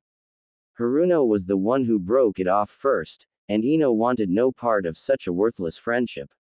All because they both liked the same boy. Why couldn't Sakura simply see that Ino was a better fit for the Uchiha? Lying around a bit more, the Yamanaka drifted off to sleep. Dreaming of white flowers, a small function, a wedding, and Sasuke smiling at her. Hinata drank a full GL of water, quenching her thirst as her breath steadied. She'd been training for the last 1 hour, and much to her inner ire, her chakra reserves weren't up to the par she desired. The Juken took a fair amount of stress on the body. Exerting your own chakra into another person's body took lethal precision, and one small mistake could prove tiny. The Hyuga's problem was her smaller reserves, in her opinion anyway. That and taking a small peek at Naruto did. When she ran up the stairs, she had used her Byakugan to look where he was sitting and saw his chakra network. Big didn't begin to describe how massive his chakra reserves were. It was more than her father had, or anyone she'd seen for that matter. How did he gain such a large amount of chakra? Hinata. The sternness in the word made her internally wince. She looked around and saw her father stand there. Stoic as ever. Father. Hinata bowed her head a bit. Manners were something that was drilled into her a long time ago. Hiyashi stepped into the room and eyed her. You've been training. Yes, father. This was strange. Her father was stern, very stern with her even on normal days. Hinata didn't complain though. She believed she was weak, an opinion strongly shared by the elders and most of the Hyuga clansmen, main and branch. So Hiyashi Hyuga showing up without saying anything that pointed out her flaws, yet, was beyond the point of bizarre at the moment. I heard who was picked as your sensei, Hiyashi said, catching her off guard. I believe it's the same boy you once talked to your mother about, when she was still alive. Hinata felt a pang in her chest, her lavender eyes slowly drifted off to a small picture. A woman strongly resembling herself, more mature and kinder, smiling with a baby in her hands as little Hinata stood with her father who smiled. A rare occasion. How she often wished Hitomi was still here. Yes, it was all she could say. Speaking about her mother, freely, was something she was yet to do. You should be on guard around him, her father continued. Hinata looked at her with widened eyes. He wasn't made a jonin at such a young age for no reason. Father, may I ask you something? Speak. It's about sensei. Hinata mentally patted herself for not calling him Naruto-kun by mistake. He used to classes with me, did he graduate early? In a manner of speaking, she could feel her father was holding information back. It doesn't matter, what's important is you can't fail tomorrow. As a Hyuga you have to keep our pride up, regardless of the fact that you will not be the heiress anymore. Those words hurt her more than she thought. Being heiress was a complicated matter for her. For one, she wanted to be heiress not because she was the firstborn, no. Abolishing the caged bird seal was more important, and her once sweet younger sister had been indoctrinated by the elders. She had to find a way around it. Do not underestimate him, he carried on, wringing her from her thoughts. He is strong, incredibly strong, and he can teach you many things. I want to learn how to increase my chakra, Hinata said, a bit loudly. Growing nervous at her father's raised brow, she clarified. My chakra reserves are still lower than where I want them to be. If you have any advice. Outlasting your sensei in a battle is impossible, Hiyashi cut her off. For someone young, he has incredible chakra reserves. Then again, all Uzumaki are born with large chakra reserves. The Uzumaki were a clan. Did they not teach you anything about the Uzumaki clan at the academy? She shook her head. Strange, that place must be worse than I thought. I'm considering training Hanabi strictly in the clan given how droll the standards seem. Of course he had plans to train Hanabi in the clan, it made more sense. Hinata knew that at this point she was nothing more than a bargaining marriage chip Hiyashi had on his hands, one day off to be shipped with some daimyo's son or other rich noble. She'd seen several instances of this before. Tsume Inuzuka's older daughter Hana was an example of this, now wife to the ruler of Land of Fangs. The truth was, Hinata didn't want to be used as a brood mare, for her heart had always belonged to someone else. Someone she thought had disappeared given how isolated he was. But by the grace of whatever god that existed, he was still here and Hinata could get closer to him. Tell him how important he was to her, prove to him how his one small moment changed her beliefs. I see, Hinata bowed her head. Is there anything in the library that can help me tomorrow? Against sensei. Hiyashi looked at her for a complete minute before he replied. You intend to fight him. I believe that's what sensei intends to do. Strange. Her father moved towards the door, slowly. I wonder what it is about that makes you so confident. What? Hinata blushed, not believing how quickly her father caught on. I am many things, the clan head explained. A fool, however, I am not. I remember when you came in running talking to your mother about him. Then there was the time your skills slumped considerably after he disappeared, yet you refused to give up the pursuit of being a kunoichi. Hinata breathed in. I don't want to give up. Not again. Good. Her father quickly said. For a moment Hinata thought she saw her father smile. You'll find a few scrolls on the Uzumaki clan in the library, be careful, they're old and delicate. Might want to keep them for yourself, nobody is any use for them. Why yes. She bowed her head, like any daughter would. One last thing. Hiyashi opened the door, he wasn't looking back. Do not put your guard down tomorrow. Use anything to beat him, anything. Do I make myself clear? Yes. The door closed and Hinata sighed in relief. Strange as it seemed to her, but for a moment the young Hyuga believed that her father had mentally cheered her on. In his own way, of course. With newfound determination, Hinata went to wash her face, change into better clothes and scour the library for any and all information she could find. How do I get in these problems all the time? Naruto wondered as he watched the black-haired woman guzzle down sake. Bits of it escaped her mouth, slowly traveling down her skin. It was staining her top and making her black bra very clear. Kurenai-san, he said, the woman was still drinking. That's enough, don't you think? No, she whined, before resuming her chug. Naruto could only sigh. Kakashi had this great idea, where he wanted to introduce Naruto to his fellow Jonin, his working comrades. They were interesting, a bit disappointed, but it was an okay affair. The meeting then turned into drinking plans, which lead to him and Kakashi outlasting everyone else. Thank the log that guy wasn't there. Kurenai Yuhi, recently promoted Jonin, 4 weeks his senior in terms of ranking, was the final man, or in this case woman standing. Her hobby was drinking at evening. That didn't include the fact that she couldn't handle her shit. Now, Naruto didn't consider himself that handsome, just a bit better looking than most. Still, the woman kept showering him with praises, his hair, eye and even cropped a feel of his chest. Asuma Sarutobi was not pleased. Regardless, Kakashi wisely advised him to escort Kurenai into her house. That went swell, until she pulled him inside and started drinking, again. Watching Kurenai, who was without a doubt one of the most beautiful women in Konoha sport, that massive blush, speak a few inappropriate red, lewd things didn't help. He had his weaknesses and lust was one of them, not to mention she was hot. Well, I'll be on my way out then. Naruto turned to leave when he felt her move. Despite being drunk, the kunoichi had dashed straight at him and pulled his head back into her large, soft, sake-soaked chest. Naruto blinked before sighing. As much as I appreciate a woman driving my face into her, I'm sure we all have to evaluate our teams tomorrow. Please, she cooed. Her hot breath hit his ears. This woman was horny all right. It's been so long since I even did something exciting. Asuma is your boyfriend, is he not? Naruto asked. From what he heard and saw, they seem to be a thing. She snorted. As if he makes time as much as he used to.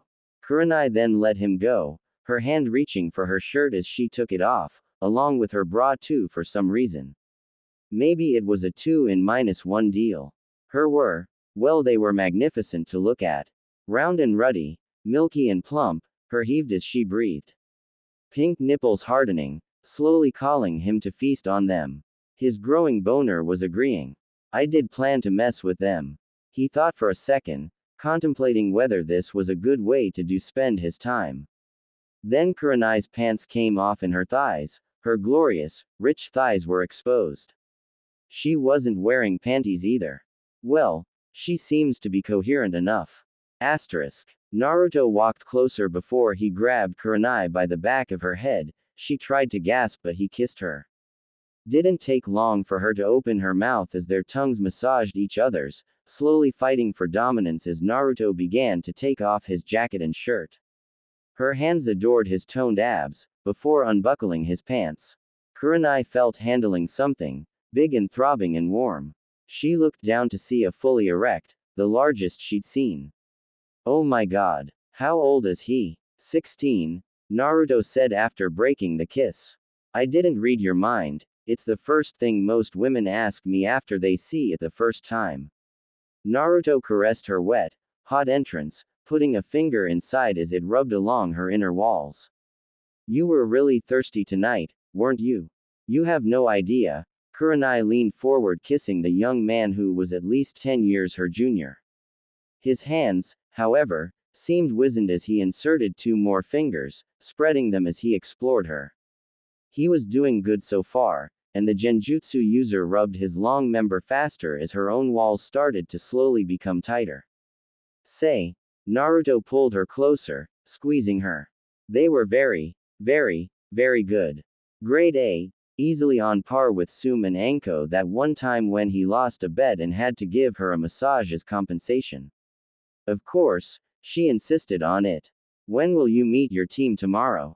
9. Kurenai moaned out after some time, her mind slowly teetering at how amazing Naruto's hand, fingers and pulsating made her feel.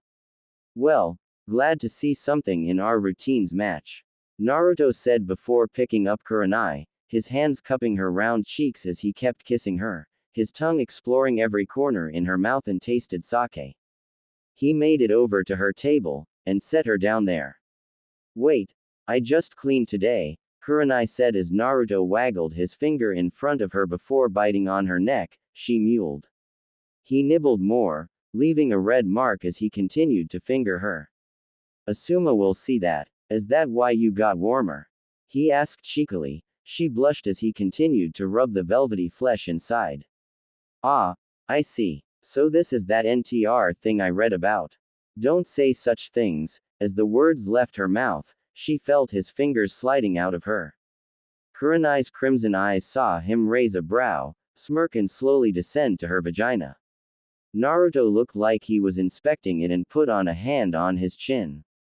You are a dirty, little, lying, he said as he kissed the side of her thighs, his tongue licking across her flawless skin before coming near her wet entrance.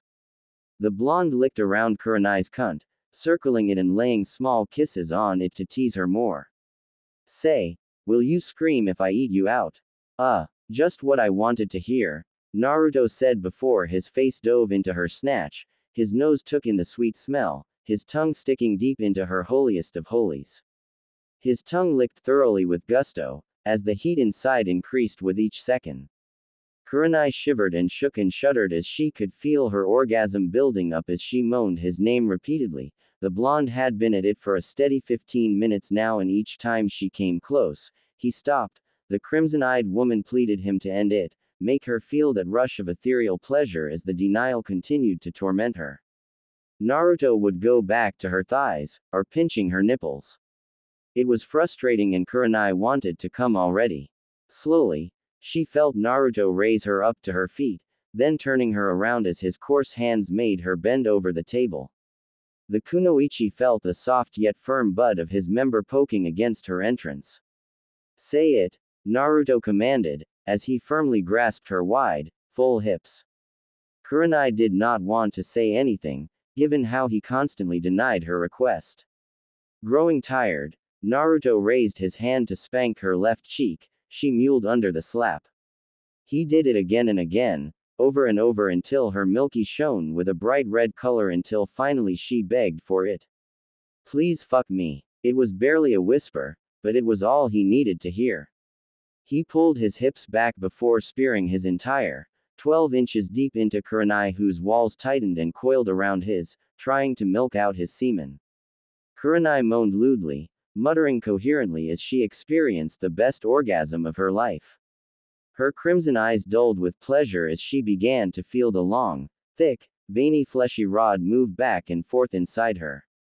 She could feel the heat building up inside her as Naruto mercilessly fucked her from behind, grasping a lock of her hair as his hips kept slamming into her, slowly making her numb. It felt surreal to the female Jonin she'd had with a few men before, but never had she felt like this. Naruto was personally enjoying how her heart-shaped jiggled with every thrust. This only made Naruto ram faster into her, eagerly ruining her snatch and making her inner walls constricting around him, solemnly swearing to trap his inside her. Kurenai's tongue lolled out as she felt her insides being stretched out beyond her wildest dreams, as she creamed herself. Naruto, however, did not let her recover as he kept thrusting wildly, instincts taking over as he grabbed a fistful of her, locking it and pulling her up as she shivered each time he hit her womb. Like a cheap whore, she moaned shamelessly as Naruto kissed her and she felt his tongue ravaging her. It was too much for her, as the blonde kept his pace up and hammered away inside her. Then Naruto began to pant, sweat glazed his toned frame as he felt his own limit being reached. Time became funny while he fucked a woman. To his own surprise, he'd been pounding Kurenai's womanhood for a straight 40 minutes. He kept his pace going faster, as her mounds of flesh freely wildly swayed and Kurenai could feel a massive orgasm growing strong within her. Fuck. Here it comes. No. Kurenai shouted, her mind working through the fog of debauchery. Do it outside. Fuck. Naruto said loudly before pulling out his member and placing it in her crack as he shot out lines of semen which flew up, filthily painting her back and hair as Kurenai trembled from the longest, most intense fucking session of her life.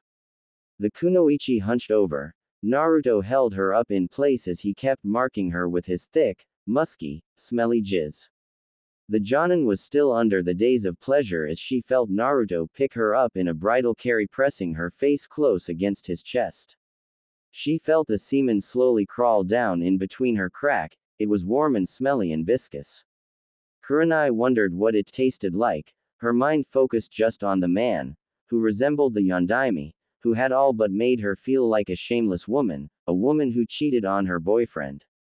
Strangely, it made Kurenai's flesh twitch in excitement. That, Kurenai said in between moans as he placed her on the bed. That was amazing. Yeah, Naruto smiled, greedily cupping her as she clearly enjoyed it. Well, time to go at it again. What? Kurenai stammered in fear, she groaned as he pinched her nipple. Was Naruto planning to fuck her again? She couldn't take more of this. You seduce me, keep me from going home, get in front of me.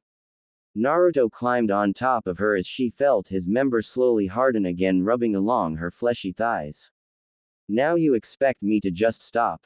Anything Kurenai wanted to say was drowned out as Naruto hungrily kissed her again, made her feel like the most sought-after woman in the world. It made her feel amazing, and for the rest of the night, the female Jonin screamed and howled in bliss. Where is he? Sakura yelled as she saw it was 9 o'clock now. Sneaking a glance at her other two teammates, she saw that the pig shared some of her fury while the other one kept blushing about something. All that effort since 5 in the morning, wasted. Did that guy forget about us? Ino said mostly to herself as she thought of ways to torture the man, specifically by her father. That guy was pushing all her buttons and she hadn't even known him for more than 24 hours. Maybe, S-sensei had a mission, Hinata suggested, her mind, completely somewhere else as she remembered a very, very interesting thing about the Uzumaki clan, and it was sealed up. No less would have been that way had it not been for her Byakugan. It was a very strange and satisfying thing to learn, it had kept her awake at night, warm too. Ino scowled but reluctantly nodded. Missions could go wrong sometimes, as her father had often told her. Chances of her sensei going on an emergency mission out of the blue was possible, but not today. He had a fucking responsibility towards them and she was livid. Sakura was thinking along the same lines, but pain of waiting, hunger of not eating and betrayal of their efforts didn't make it easy. She'd kill him if he appeared in front of her. Then a puff of smoke appeared and their sensei, Naruto, appeared in front of them, shaking his head while he put 2 lunch boxes down. He ignored his students as he opened up the box, letting the sweet aroma of freshly cooked meat escaping into the air. How satisfied he felt when he heard them groan and mutter hushed curses at him. This was fucking great, Dadbayo. Calm down. Naruto resolved. He didn't know why that word crossed his mind after such a long time. Was he growing softer? Was he going insane? Did Kurenai's morning blowjob stirred something inside him to turn a leaf? Absolutely fucking not. Shouldn't have had that much sake last night.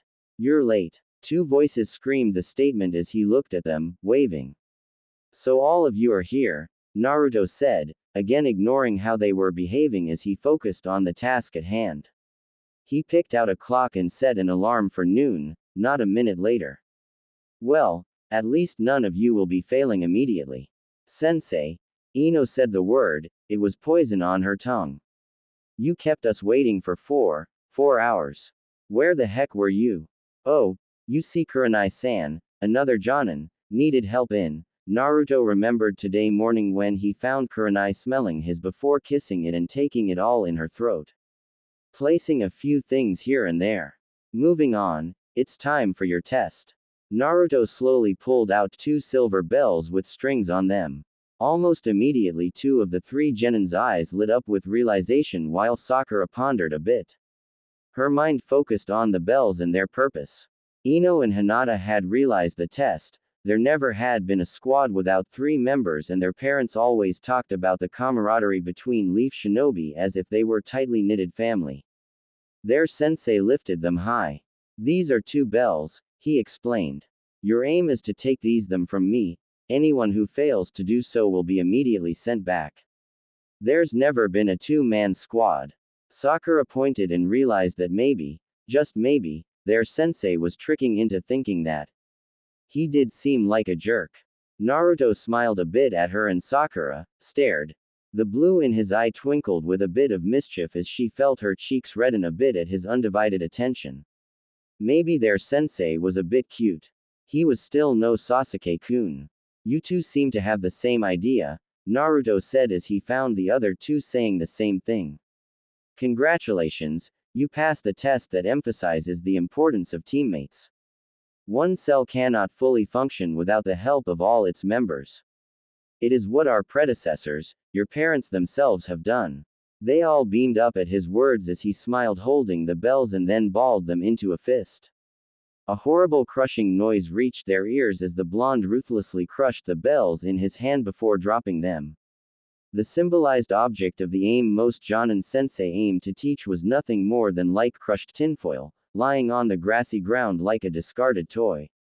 Unfortunately, or fortunately from a different point of view, Naruto smirked a bit, feeling pretty good at their worried expressions. I'm not that kind of a sensei. Your test will be. Sadism was an art, not for those faint of the heart or those with a weak resolve. Malice, manipulation, and a small dash of madness were necessary to truly enjoy the misery of others. Naruto never considered himself to be a sadist, but he had his moments. He would mock enemy shinobi, talk shit about their village and their comrades and their cage. The last one garnered him their ire the most. Watching them falter, lose their shit before reeking of the same substance, made him nod his head with appreciation. It was probably why Anko had a thing for him. As he thought about Orochimaru's abandoned student, he ducked a punch coming from his blind side. Grabbing the arm, he yanked the person forward before delivering a kick, a gentle one, as the assailant skidded back, rolled on the dirt before slowly getting up. He looked at the attacker. This one was bit the dust like the other 2. Based on what he read on the files, they'd seen better days. Still, he had to give credit. Those 3 hadn't given up yet, they had spunk and guts. Sadly, he couldn't pee them on those terms alone. After crushing the bells, Naruto calmly explained his plan. A test of teamwork between the 3 graduates, something that all 3 of them had caught on to as he pointed out. The blonde clarified that he knew they would work together for the sake of graduation. Under no circumstances was he going to let that happen. Such a thing would only hamper their actual growth later, and he knew how important teammates could be on the battlefield in real life. Moving on from their stupefied expressions, he drew a small ring around the ground. Standing in it, he gave his team one objective. Knock him out of the circle and graduate. They'd been trying for the last 2.5 hours. With each new attempt they failed, though he was glad to see that the attacks were coming in coordination now. Of course, then Ino and Sakura would argue, get into a tussle. Hinata would try to break it up before going back to square one. Naruto would have been annoyed if hadn't paid attention half the time. The sun reached the middle of the sky, the overbearing heat hit its peak, the birds flew away ominously, the alarm clock blared to life. Naruto sighed as he looked at the 3, shook his head in disappointment and coughed. Congratulations, you failed. Sheer horror was what he saw in their eyes, none more so than Hinata, for he knew what would become of her. The way her puppy lavender eyes seemed so hopeless, it almost made him go, ah. I'm getting soft. We can't fail. Sakura spoke first, jaded eyes now dreary. I can't just. Calm down, Haruno. Naruto raised his hand. You're not the only genin who'll fail this year. Lots of them do every year. Look at it this way. You won't get raped outside the village. He didn't bother to note how all 3 paled. Kunoichi getting raped and sold was nothing new. Weaklings had no place in the shinobi world. They were about as useful as honor. He walked forward and opened the lunch boxes again, The seal inside them kept the food warm. The sweet aroma spread wildly in the air, attracting every famished person to it. In this case 3. Naruto sat down and he could hear the kunoichi mumbling something. Tears were forming at the corner of their eyes. Naruto wasn't made for this sentimental candy floss, though he did feel a bit bad for them. Innocent young flowers they were. Without hesitation, he dug into his lunch and ate heartily with a smile on his face. The pork was deliciously cooked. It was too good to be true. You know, he spoke after swallowing. I could do a little something. The way their eyes shined was so precious. Sensei, Hinata finally muttered. What do you mean? Desperation clear in her voice. You're going to give us a second chance? Ino asked, her voice laden with shame and exhilaration. Naruto realized he liked teasing out the dearest emotions of others more than he thought. In a manner of speaking. Naruto quietly finished his lunch, the kunoichi were teetering. He stood straight and stretched a bit, taking as much time as he could. Like I said before, you all failed. But there is one thing I can do. All 3 academy graduates looked at him with hopes in their eyes, affection in their hearts and respect in their minds. Yeah, he did not want that unless he earned. Until then being a sarcastic jerk was fine. How do I put this? He stroked his chin in thought, rubbing the growing stubble. He needed to shave. Only one of you gets to pass. He heard 2 loud shouts on cue, one short gasp and a groan. The last one came from him. You heard me. Oh, and one last thing, I'm not the one making the decision. Before the 3 girls knew what was happening, Ino and Sakura felt strong and calloused hands touch them. They shivered a bit from the foreign contact. It was rough yet warm, they felt ropes being wrapped around them. Tightly they dug in, around their arms, their waists and chests. They gasped in shock as they found themselves tied to the posts and Hinata standing along flabbergasted. The Hyuga felt a hand on her shoulder and slowly turned around. Naruto-kun's face was inches away from her. He smelled of leaves, cologne, and something else she didn't know. Blood rushed to her cheeks as she felt her entire body quivering. You get to make that choice, he said. The warm breath from his lips caressed her nose and she shivered. She felt something solid touch her stomach. It was a box her sensei handed to her. The reason I'm giving you lunch is because you're the only one who didn't get into a useless bicker every 5 to 10 minutes. Thus, you get to make the choice. Word of advice, if I were you I'd pick myself. With those words he disappeared. His back landed comfortably on a thick, wide wooden branch. He'd always loved training ground 6. It was, in a sense, home. He trained here, bled here, and even got beaten into the ground by so many teacher and friends. Shisui wrecked him the most. Birds chirped, the wind blew and he sighed. It was so peaceful here. Hinata felt as if her heart was going to burst out of her chest. She stood in front of the 2 posts, watching her teammates glaring at each other cursing all the same. Even now they were both bickering about a boy who wasn't even here. All of this happened because of you. Sakura bellowed. It resounded throughout the ground 6. If you just listened to my plan and did what I told you to. Your plan? Ino gawked. Yeah, I remember your plan working very fine. Sensei cut through all our shuriken and kunai like it was nothing. And now you have the gall to tell me I ruined it. You bit. Stop it. Hinata yelled, frustrated at the thoughts going through her head and more importantly the burden on her shoulders. Don't you two realize what's happening? Yeah, we're going to fail. Sakura pointed out. Let's be honest. We could never work as a team to begin with. As long as she's here, that is. As much as it sickens me to say it, you're right, Ino agreed with her former friend's words. We can never work together. Hinata clenched her fists and gathered her wits. Their bickering words were ignored as she pondered what to do. Naruto-kun had left her the decision. Naturally, she wanted to nominate herself. Being away from the one who inspired her to do better, then developing a crush on him was gut-wrenching. Especially after such a long time. Naruto had changed too. He wasn't bold, outspoken and brazen as he used to be. A distant aloof air surrounded him, always on guard, not caring about anything in general. Is this what being a shinobi means? She'd heard tales of how the most human of people became brutal murder machines, devoid of mercy. Dogs of war, she'd heard her father once say regarding all shinobi, including him too. Naruto was a jonin now, perhaps the youngest ever to her knowledge at least. That worried her more. To become so strong at such an age, it made her fear and flinch for what he went through. What happened to you, Naruto-kun? Shut up. Ino's yell, filled with fury and despise, brought her back. It was too loud to ignore. You're the reason why I was held back. Kunoichi of the year, my foot. You couldn't even last a full 20 minutes without taking a break.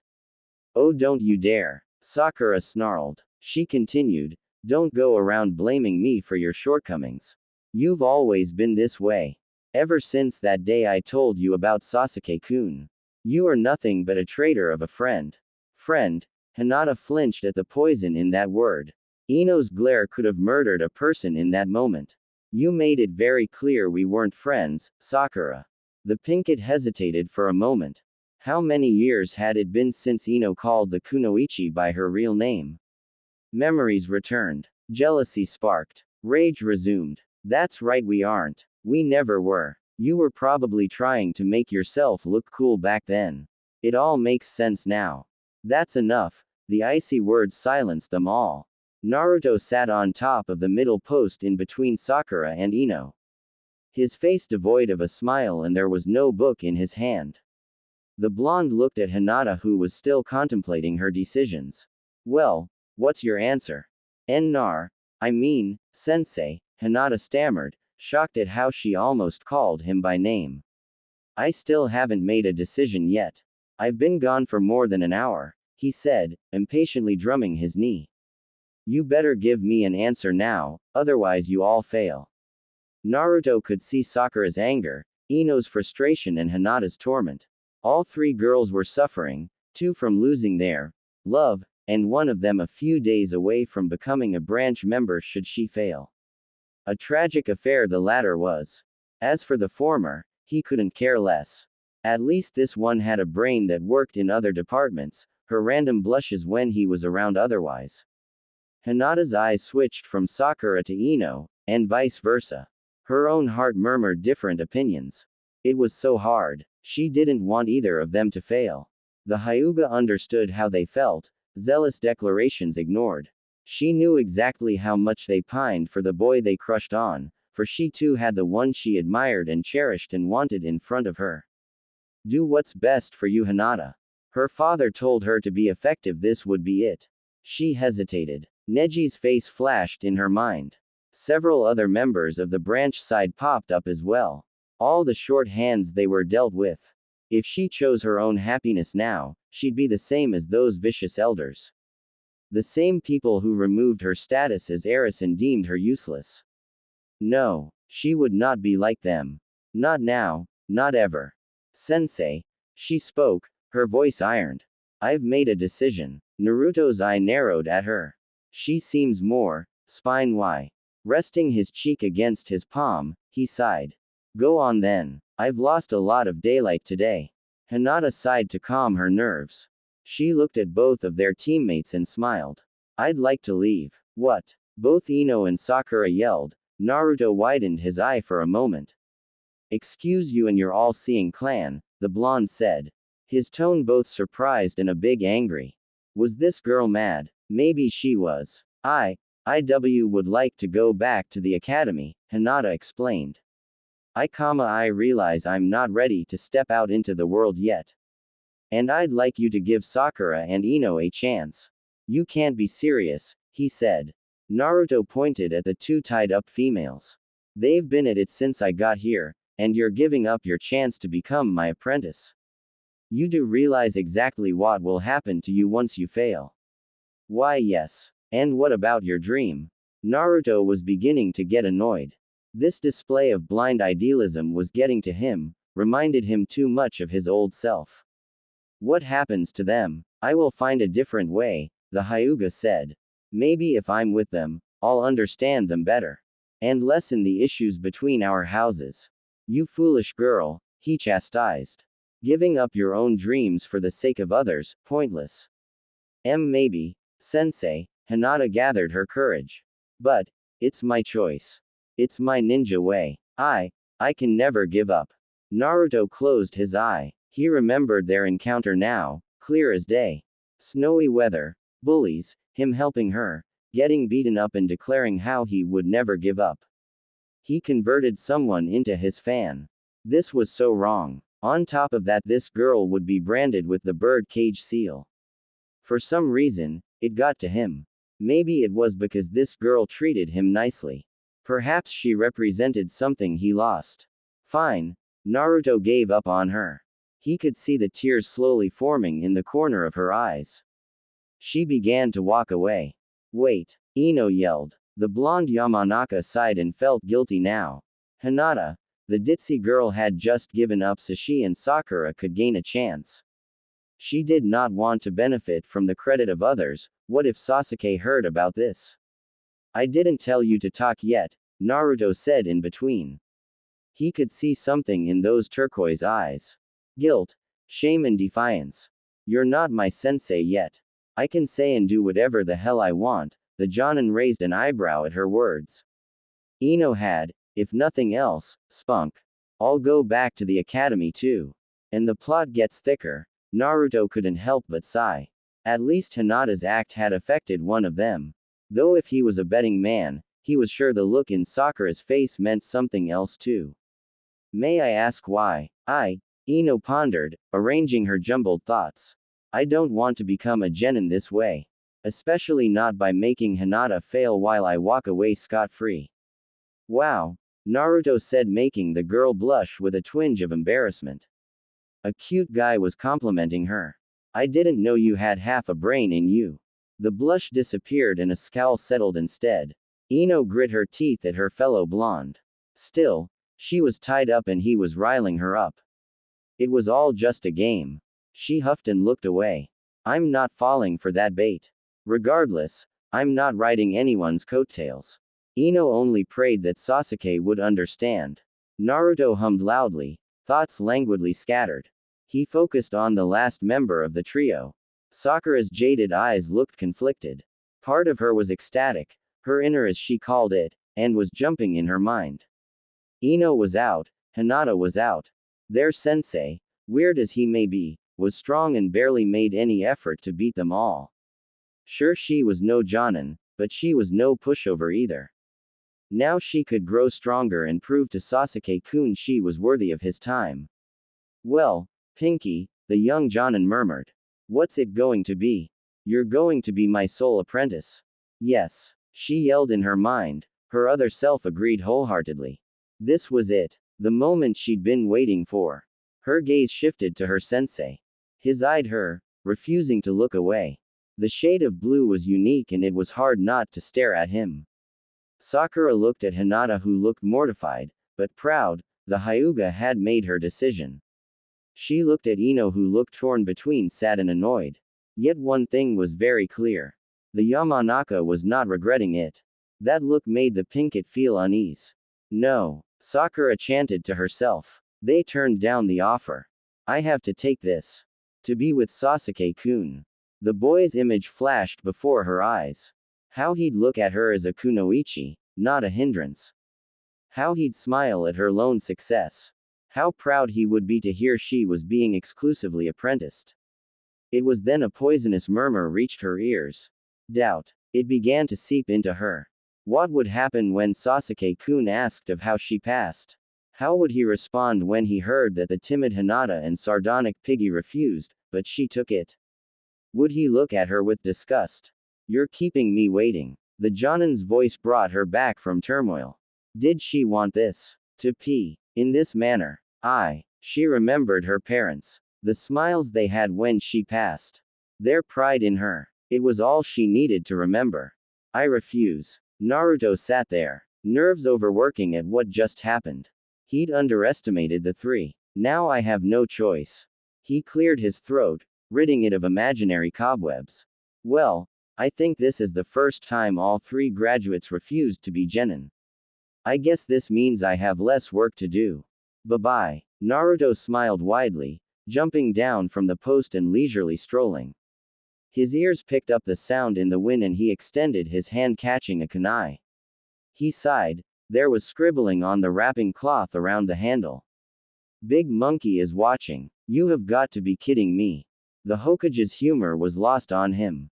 Of all the things he could have wrote. Change of plans, Naruto turned around, grimaced and serious. I've decided not to fail you all. He heard shouts of joy, praises to whatever god that existed and a low whisper of, yes. I wasn't done. Naruto pocketed the kunai.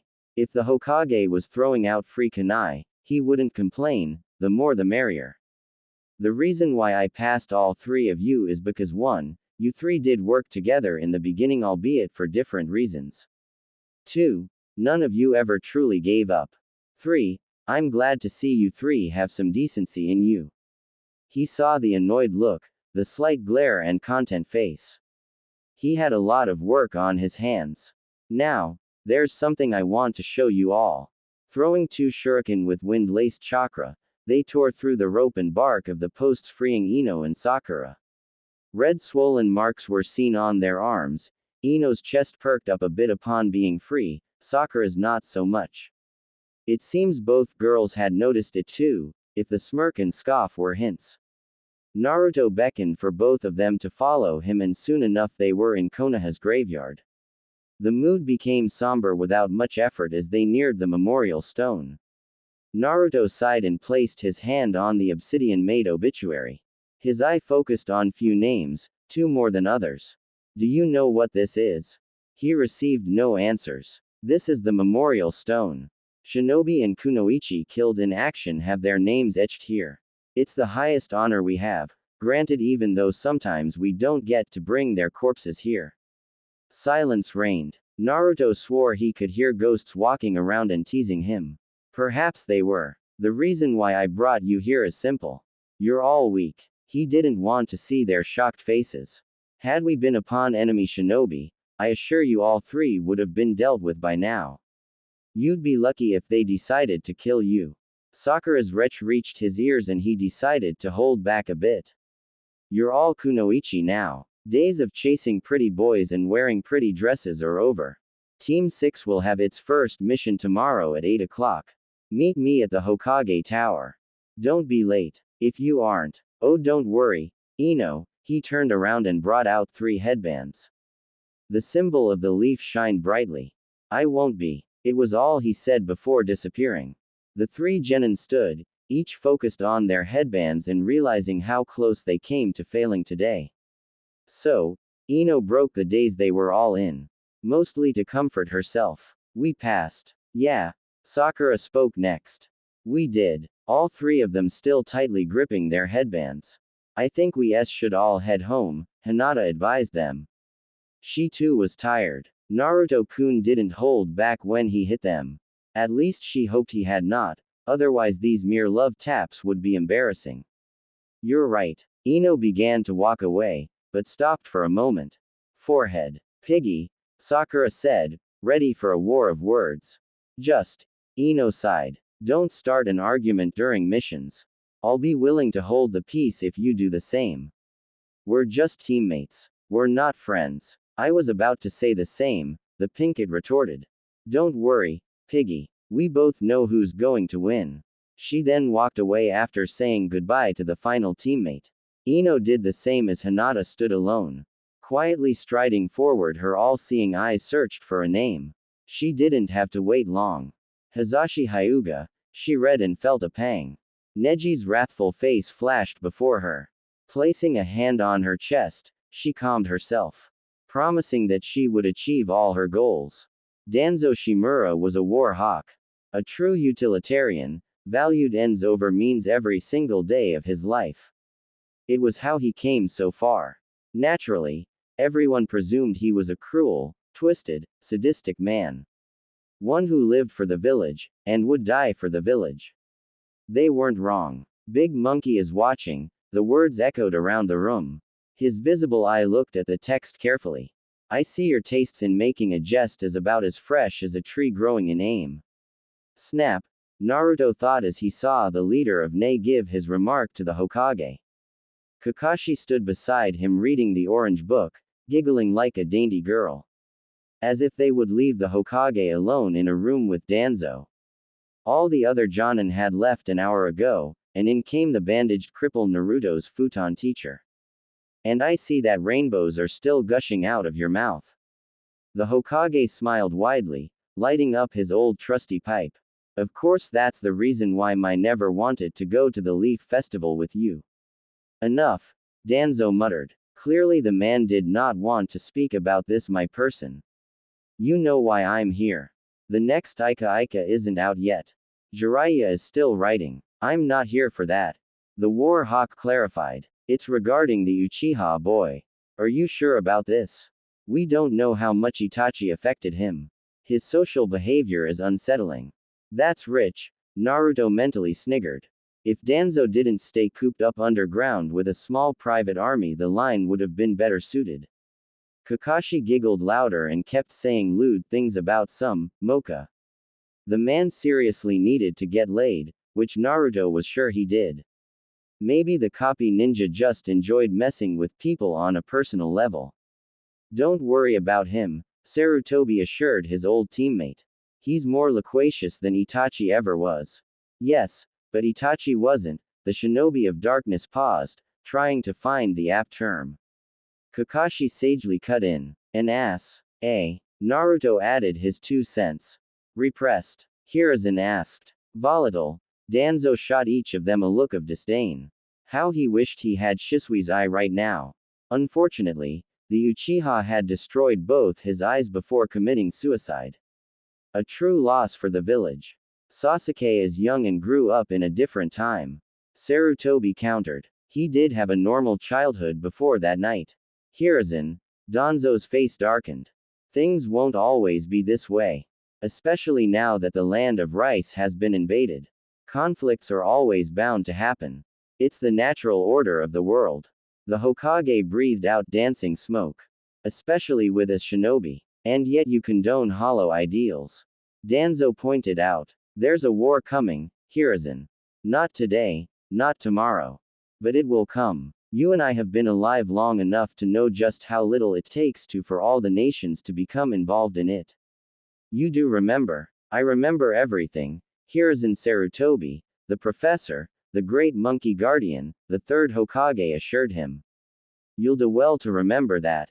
After a few more matters, which included orphaned, rejected genin being enrolled into the side draft program, Danzo left. He was not amused. Naruto and Kakashi then proceeded to give thorough reports on their team. Surprisingly, Sasuke was more cooperative than Kakashi expected. Kiba, the brash heiress out to prove a point, worked well, and Sai was, Sai. The last one needed a bit of work. Naruto's explanation drew distaste from the other 2 occupants. In his mind, they were angry because he crushed the bells. Anything else? Sarutobi asked, and Naruto brought forth a scroll, placing it on the Hokage's desk. The old man inspected it carefully. No, just give it to their parents. They won't agree. Am I missing something? Kakashi asked. The Hokage handed him the scroll. His eye widened and he stared at Naruto. Are you serious? Very much so. This is unorthodox. Sarutobi began. Not to mention, I know what game you're playing, Naruto cut in. The Hokage raised a brow. The CRA. Oh, Kakashi drawled it out. Well, I'll be going. Lots to do tomorrow. By your leave, Hokage-sama. Sarutobi nodded and looked at the blonde. I have no idea what you're talking about. The man smiled. Oh, how Naruto hated the smile in that moment. Well played. Naruto clapped a few times. I'm surprised you gave in. I haven't. The blonde said. This is entirely for training purposes. My compound is big, too big. Plus that seems to be the only way to whip them up in shape. I will not teach half-assed kunoichi. I did tell you they would have to go by my rules. I will run this over with them. I don't think they'll agree. It's up to them to decide. I have all the time in the world. Naruto idly looked at his father's picture. Sometimes I wonder how less messed up things would be if he was still alive. things would have indeed been different. Sarutobi sighed. Probably better. My bones are getting old. Yeah, they are. Do you need anything get done? He saw the Hokage shake his head.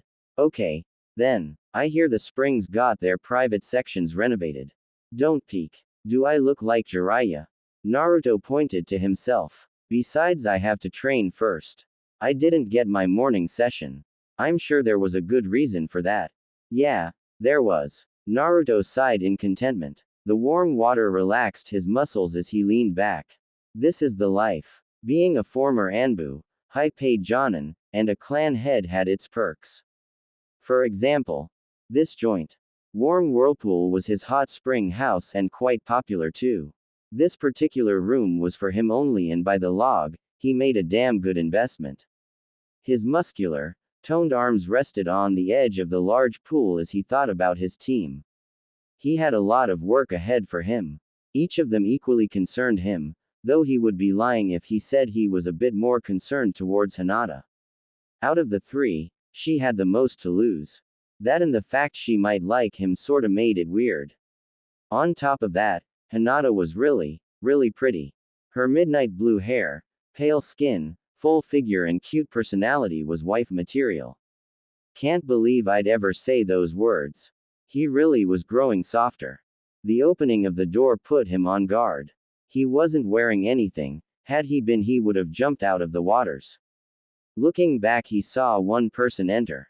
Her skin was tanned as the bare, thick thighs showed proudly. Her hips were wide as the towel around her upper body barely held the article. Her chest was bountiful, the cleavage from above clear as day. Finally, her round-shaped face adorned a predatory smirk and her chocolate brown eyes hungrily stared at him. Her purple hair, long and luscious, was let down. It looked very good on her. It was the first time Naruto had seen Anko this exposed, and the way blood rushed to his lower member, he liked it. Anko, he said, moving away a bit as she entered the water. You're not supposed to enter here. I don't like constricting rules like that, Anko cheekily replied, now sitting just a bit away from him. The slow waving waters slowly dampened her towel, showing the skin beneath. Besides, I do believe you owe me a round of applause. Right, congratulations on getting into T&I, he remembered. Another sadist joins the torture unit. I can just hear the screams. It's your screams I want to hear, the former Anbu said, her sinful body wading through the water as she got closer to him. Naruto sighed. Anko was fucking hot. From day one he had a small crush on her. Later it lessened due to duties. Then the reverse happened. He could tell Anko liked him. Not just in a sexual manner too. They were friends and their jokes often got out of hand. Yugao kept reminding him not to cross that line for good reason too. Naruto didn't want enemies to know about her. She could be a weakness. Now, however, his resolve was weakening. That glaze in her eyes, the shallow breaths near his face and her soft, full, fleshy mounds resting against his chest. It made it very hard. Anko. He tried to speak, but the purple-haired Kunoichi put a finger on his lips. No, you listen to me. She all but commanded. I've been trying to get you to look at me. Go out with me, hell even fuck me. The closest I got was a boob massage after I teased you enough. That was true. Now, I know you've told me this before. Enemies everywhere, Anko said. But fuck them. I want you. What part of it did you not understand? You know how things are, Anko. He rubbed her cheek, soft as ever. She looked so cute in that moment.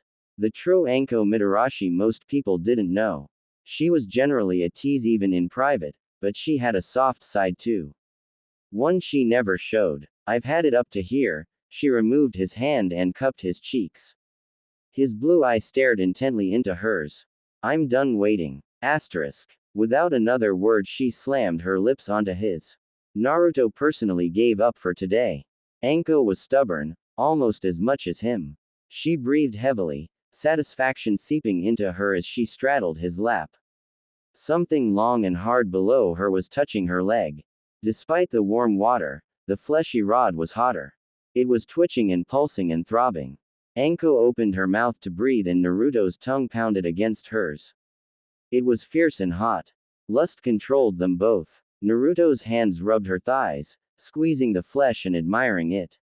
Slowly they worked up her wet towel and removed it.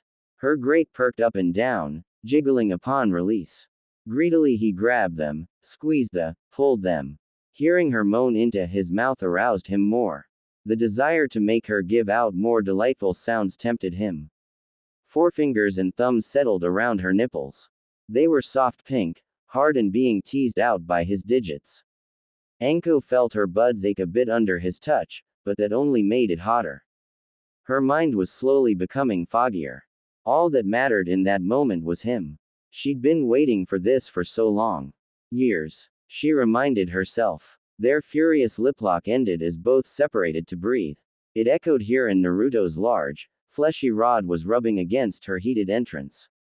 You don't know how long I waited for this. Anko leaned down to bite his neck hard. Some blood came out and she happily licked it. A red mark was all that remained after the wound quickly closed. Naruto twisted her nipples a bit, making her gasp. He held the back of her head, desperately kissing her again. His other hand adored her buttocks. He slapped them hardly under the water, grabbed and squeezed them as much as he could. You have an amazing ass, he said in between kisses. You've got good hands. Anko smiled as his head went down to take a nipple into his mouth. His tongue licked around her areola, softly and gently. He was teasing her and it was working. Her hand came down and started rubbing his shaft. By God, it was big and warm and strong. She used both her hands to stroke it and felt delighted as it twitched with her touch. Naruto bit her nipple, hungrily sucking it and making it swollen. Anko smiled. Some drool fell out from pleasure. Enough foreplay, Anko said, not wanting to wait further. I want you inside me now. As you wish, Naruto said, cupping her perfect butt cheeks and raised her. The tip of his member poked against her slit. Slowly he went inside, relishing in every moment as the tight velvety walls encircled his. It was deep, warm, and very wet. Anko tilted her head back. Once she took him all in, her hips began to move slowly. Up and down, it was enchanting to watch. Her heaved and perked and bounced with each movement. Her vagina felt warm and at the same time cold. It tried to envelop him, to draw him in, and press him out. Naruto's erection grew larger and harder. He felt as if he was about to burst wide open. It was the strangest sensation, something that went beyond simple sexual pleasure. It felt as if something inside her, something special inside her, was slowly working its way through his organ into him. Her full, creamy thighs rubbed against his torso and Anko wrapped her legs around, locking them in an embrace, refusing to let go. Naruto assaulted her lips, Anko's tongue plundered his. She began to roll her hips as she kept her motion up, with each thrust the sadist felt herself becoming whole. The pleasure was increasing and Naruto grabbed her hips tightly, before he began to thrust up harder and faster than before. Anko's tongue lulled out for a moment, her eyes dulled and her body began to shake as he felt her trying to clamp his off. Her sweet nectar flooded and covered his inside her, yet he did not stop. He kept going, fiercer than ever. She shivered and jerked violently, it was becoming too much for her. Anko already came once and Naruto was still spearing into her, hitting her cervix. To her this was perfect. Nothing came close to this wild, raw and complete sensation. Ah! Anko's moans turned into screams. Her sweet voice desperate for air was honey to his ears. She was sopping wet, bucking her hips hard as she could to make him feel her love too. Naruto nipped at her neck, leaving several marks. The water around them kept thrashing around in small waves, colliding against their bodies, washing them and making them hotter. Anko was becoming a mess, feeling another climax building up as Naruto relentlessly fucked her. Something took him over. He acted beastly and couldn't stop. No, he didn't want to stop. Months of Anko's teasing was making him do this. He shifted a bit, momentarily stopping before slamming his entire length into her. Anko howled as she felt him reach deep inside, right against her womb.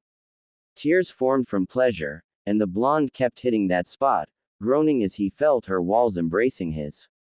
Harder and harder he kept drilling into her, his own slowly heating up faster, and he could feel his limits being reached.